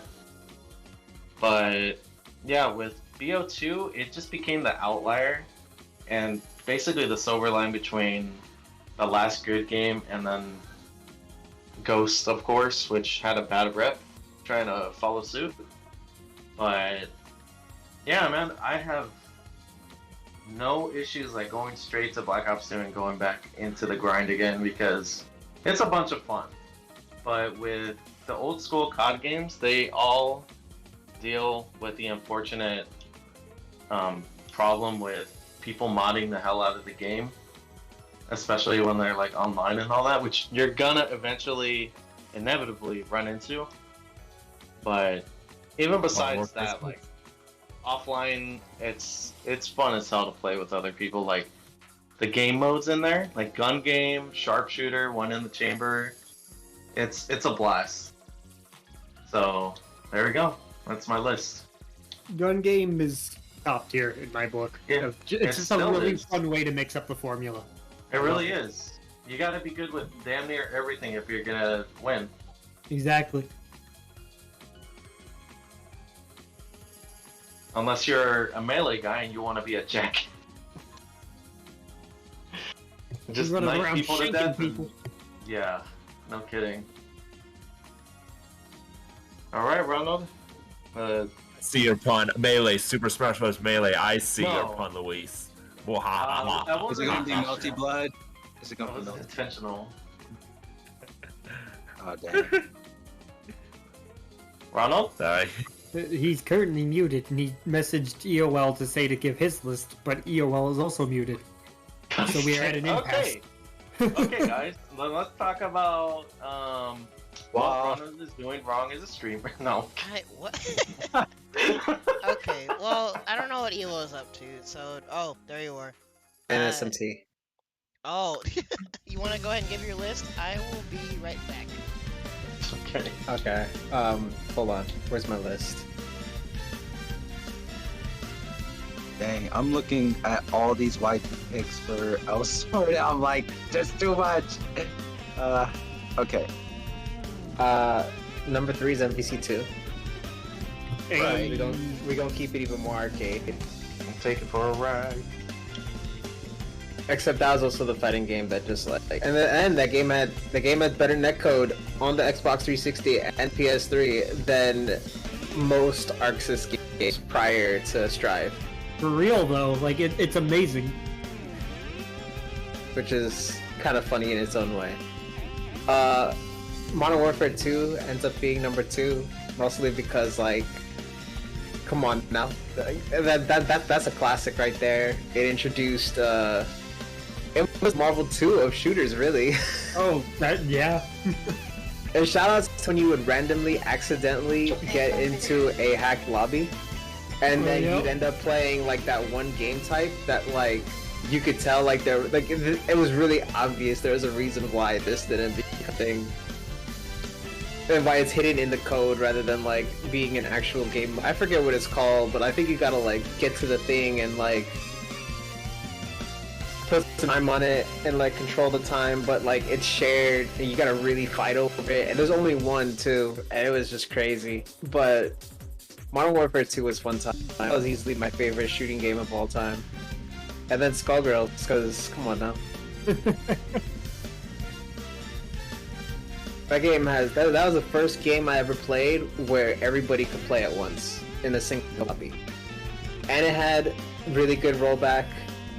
It still has better rollback than Strive. It still has better rollback than most because the thing is most people like with rollback, they be out here like, oh, you can't choose your delay, but Skullgirls you can choose your delay. Fightgate you can choose your delay. You're just like, yo, here's our recommendation, but you can change it. Yeah, pretty much. Although I hear Strive is only one frame, Yeah, which is good and Strive bad is- because with Strive there's one frame, which means like the lag is like non-existent, but sometimes like people would just like want to turn the lag up because it's too laggy. Because it's like because the rollback is too crazy and they can't do that, and that's bad. You just let them choose their delay and just deal with it. I think at this point, even if a developer is worried about people doing stuff wrong, they might as well just have the choice there. Even Lumina lets you say. Oh yeah, it does, man. If only Lumina if only Lumina rollback was like actually.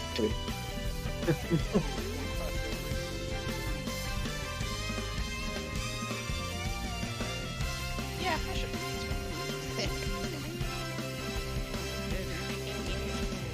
MVC2 was actually a last second. Like I already picked my top 3, and then I looked at my number 3, and I was like, you know what? I don't even want to put this in my honorable mentions. I'm gonna take it out. I'm gonna put MVC2 in.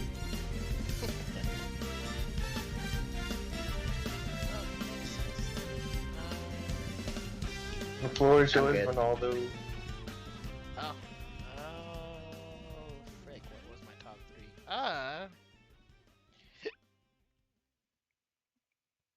Sorry, hold on. Can y'all be loading up song requests, by the way, in the meantime? Number 3 was mentioned before. Oh god. Hey. It's OJ. Incredible. Something with 3. Well, like at least a little bit of my list. Like these are games that have definitely left an impression on me because, again, like with Jackbox, it's the kind of thing like there's barely less accessibility because it is a PC game that you gotta like download and like squat up with people on. But this is just, it was such a wild game to be introduced to, but such a great party game to be introduced to, honestly, because you really could just tell anybody about this game, give them like the shortest summary and just say it's Weeb Mario Party, and like someone could just try it and they No, might have fun with it, maybe. Legitimately, you Mario learn Party. the entirety of everything you need to know about this game in like 2 to 3 turns. Yeah, like you guys know, usually I like understanding things and I want things to be explained to me, but this is the kind of game where if you get thrust into it, everything pretty much makes sense after a turn or two. And then you hope you survive the chaos. It is what it is. And then you decide whether you want to choose violence or peace and see how other people choose violence to you and go accordingly. For a So, game being you so much chose violence. RNG, this does tell a lot about people you play with. Damn. I don't know if I want to get exposed like that. I'm just the guy who would just go all in. Again, They've got I characters think, for that. yeah, they do. Oh boy. Again, I think all of us need to own this game because even if you don't play with people, you can just play the single player content. Which apparently there's a bunch of it that I haven't even checked out yet. Well, if I had a PC, I would consider it. Well, 'cause you gotta get a PC specifically to play OJ. Get Need your you to PC. Luckily, you don't need a very hungry PC to play OJ, You really considering don't, it's like actually. This game's the Just majority of like, the graphics are little like paper sprites. I'll set up a GoFundMe so I could get one. Buy you like a Surface to play it on. Yeah. get a Chromebook. Play OJ. Yeah, bro. I want my Chromebook to explode. This is my OJ machine. You put like stickers on it. This game, if you have the means to get it, and we all need to play it more often, to be real. And so what could be higher than OJ? 200% mixed juice, except that's a single player game and also not fun. And not concentrated. Dang. What the hell? Yeah, this is another party game that has left a very big impression on Oh, this game. Yo. me. Golf We with still your need to friends play that, Ronald. Incredible. is great. Actually incredible.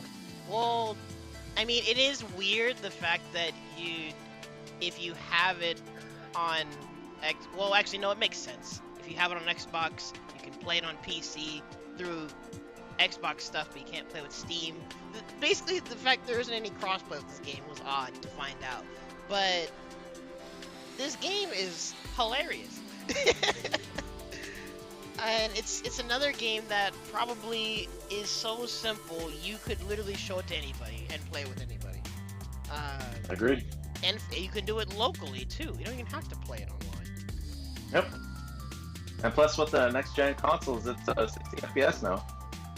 See, that's wild. Like, this game's sick. This is a game everyone should probably have, too, if I'm being real with y'all. I don't know what's gonna go on sale again, or if you want to exercise whatever methods to get it, but everyone should get this, and we all should play it. I have it on both now, Xbox and Steam. Hey, you hit me up, I got you, Holmes. Sick.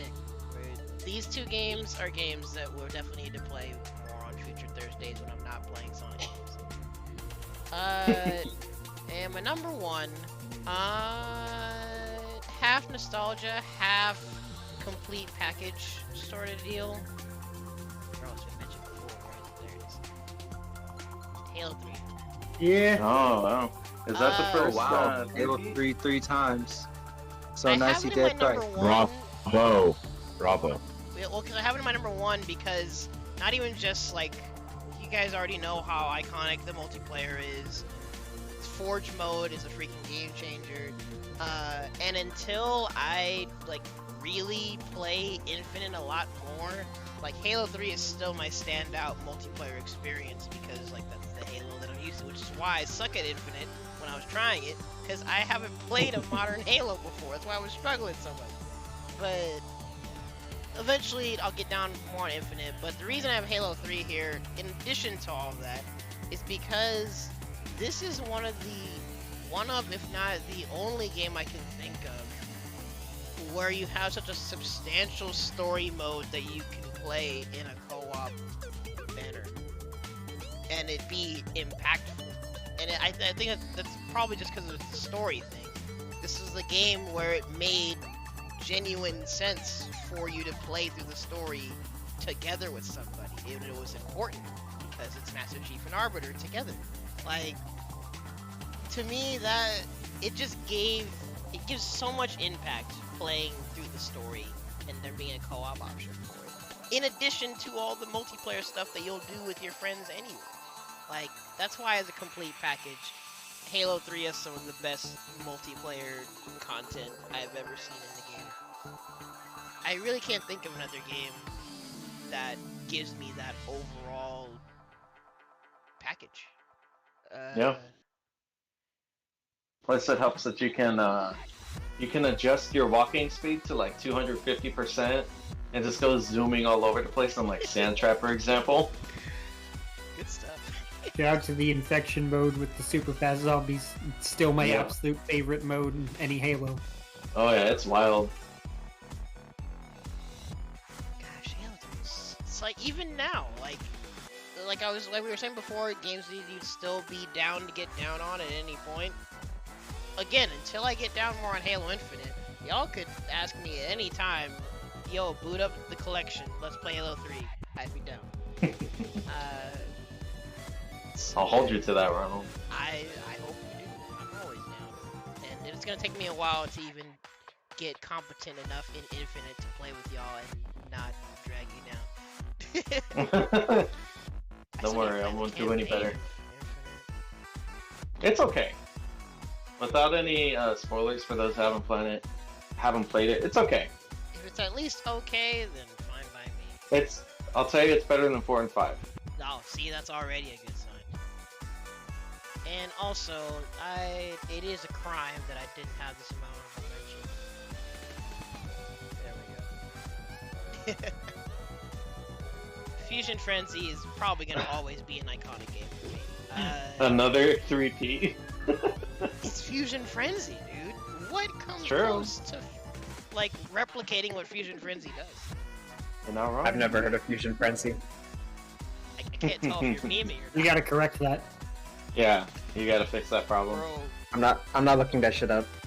Yeah, that just means next time you're in person Yeah, with it's anyone fine, here, like- we're playing it. the next time, like, of the list of things that are basically local staples to like play together, Fusion Frenzy is up there. Like, anytime we have a local, if y'all got Fusion Frenzy or golf with your friends there, we should just play it. Like, it's there, we should just play it. Golf But with your friends is sadly better online. I really think if we could like semi-consistently play golf with your friends or OJ, we should. Fusion Frenzy, I don't think there's any way to play it online. We'll have to play it at locals. Yeah, you can't. Well, OJ is not possible either. Where you just have to get 4 laptops or setups or whatever, and then just play. And everybody connect to the Yo, I internet. gotta bring Yo. my laptop for the most Golf with your important friends setup, has the local. OJ setup. It just doesn't work as well because you can't go at the same time. Well, we could just go to localhost in Bakersfield, and we get OJ on all of the PC. Jesus. I don't know am if I wanna commit absolutely that down hard. with this plan. I'm not, especially now Hey, that guys. Clovis. Now that Clovis Okay. has Canes and Fresno's about to have one soon, there's no way in hell I am going You don't want to go to Bakersfield anymore? ever again. Oh, frick. I'm not gonna say Hey, ever hey, again. guys. My lord, I'm straight. Oh, yeah. what's up? Wait, what were you talking about? What is Clovis and Fresno having? Well, they Raising have Cane's. Raising Cane's now, and one of the main things we would do after Bakersfield locals was go to Raising Cane's. Also, howdy, Brandon. Explain to me why Gauntlet Dark Legacy man. doesn't have any names under it. Hey guys, I just want to say though, sorry to interrupt and sorry to cut my time short, but it's getting late and I got work. I got to get up very. Oh, yeah, Here. no. Nah, That's completely you're fair. good, David. You all good. Tomorrow morning. So I'm Ronald. Thank you. I really appreciate you hosting another Shenanigans. It's really great. Just discussing these kind of video games again, and I just want to say, thank you very much for hosting this. I really appreciate it. That's what we do. Thanks for chilling. Take care, man. Welcome. Thank you. Alright, toodles. Thank you for inviting me. Wait, Brandon, what were Alright, you see saying ya. about Gauntlet Dark Bye. Legacy?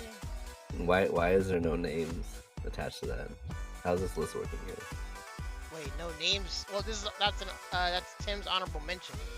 Oh, only honorable? I'm depressed.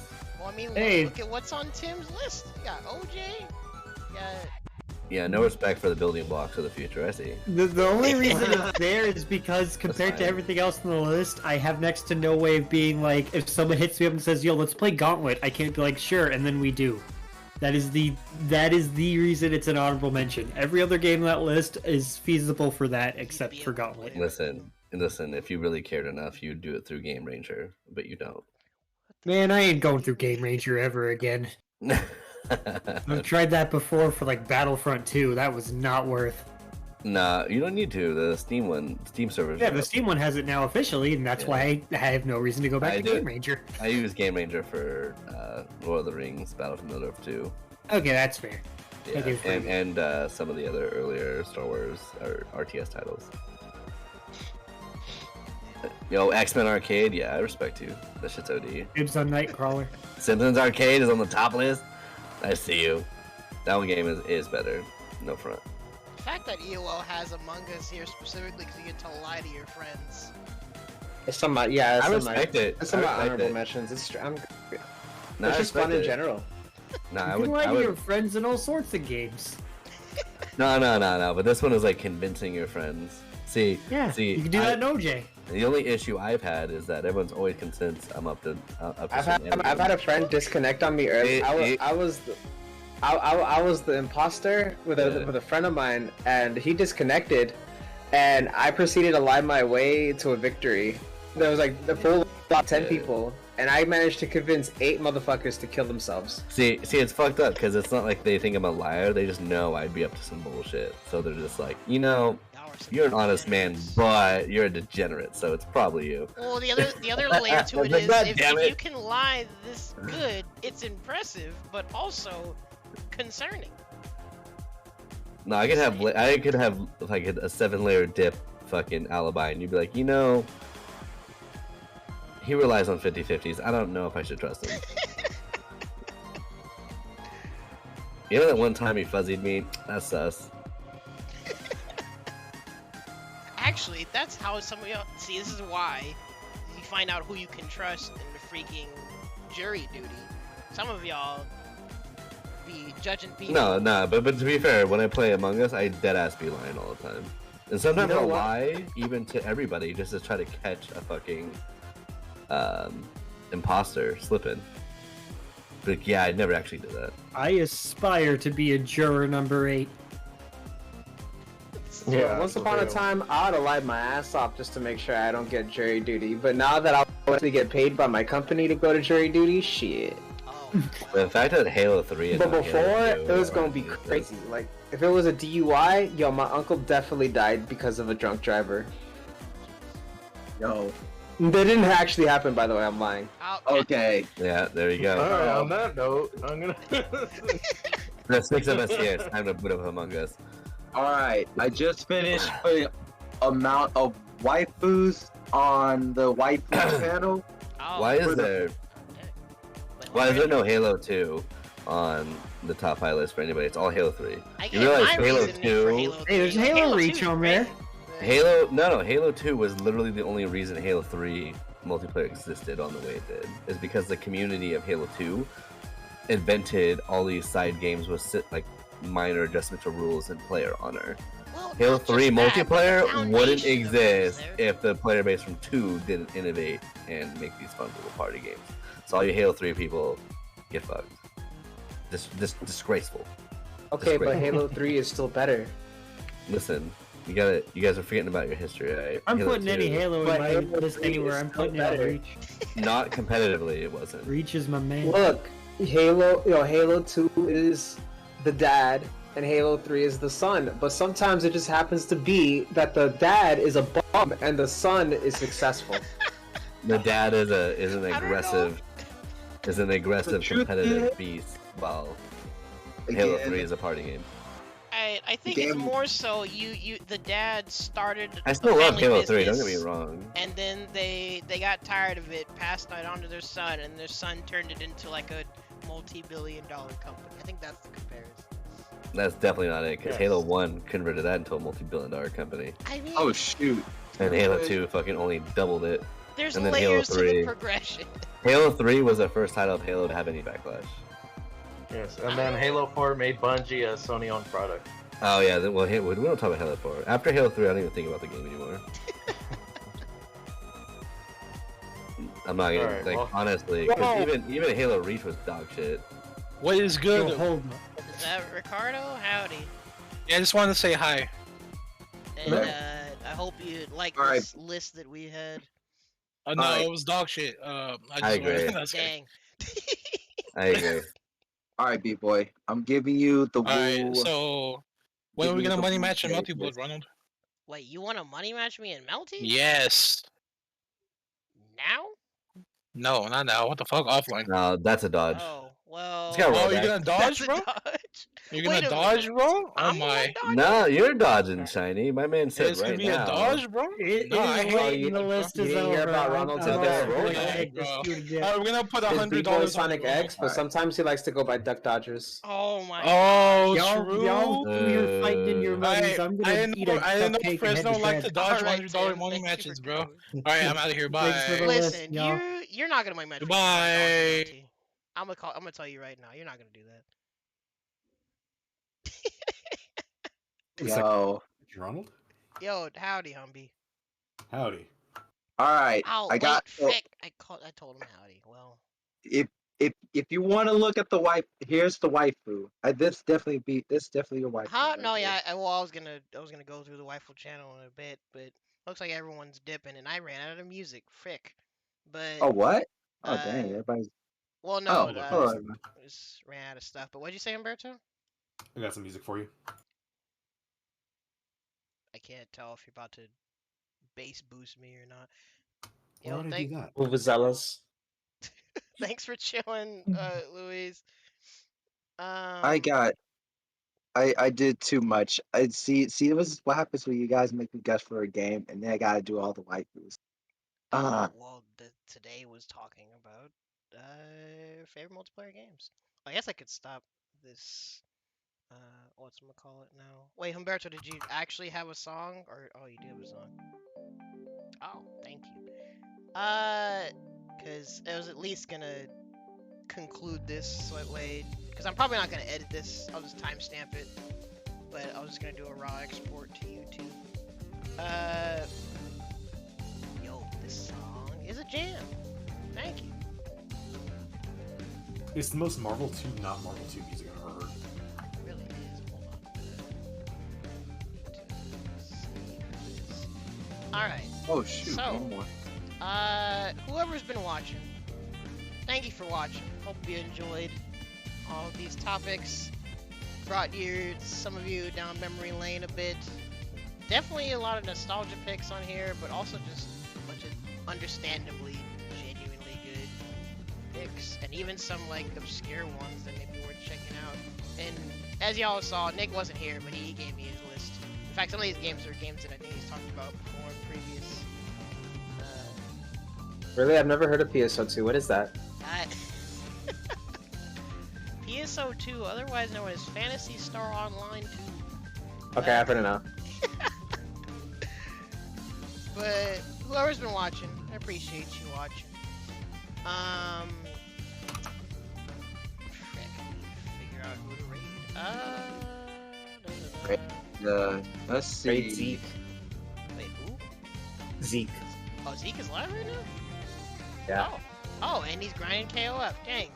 Zeke is Oh. genuinely grinding a fighting game again. That's... I'd love to see it. Why is it rare?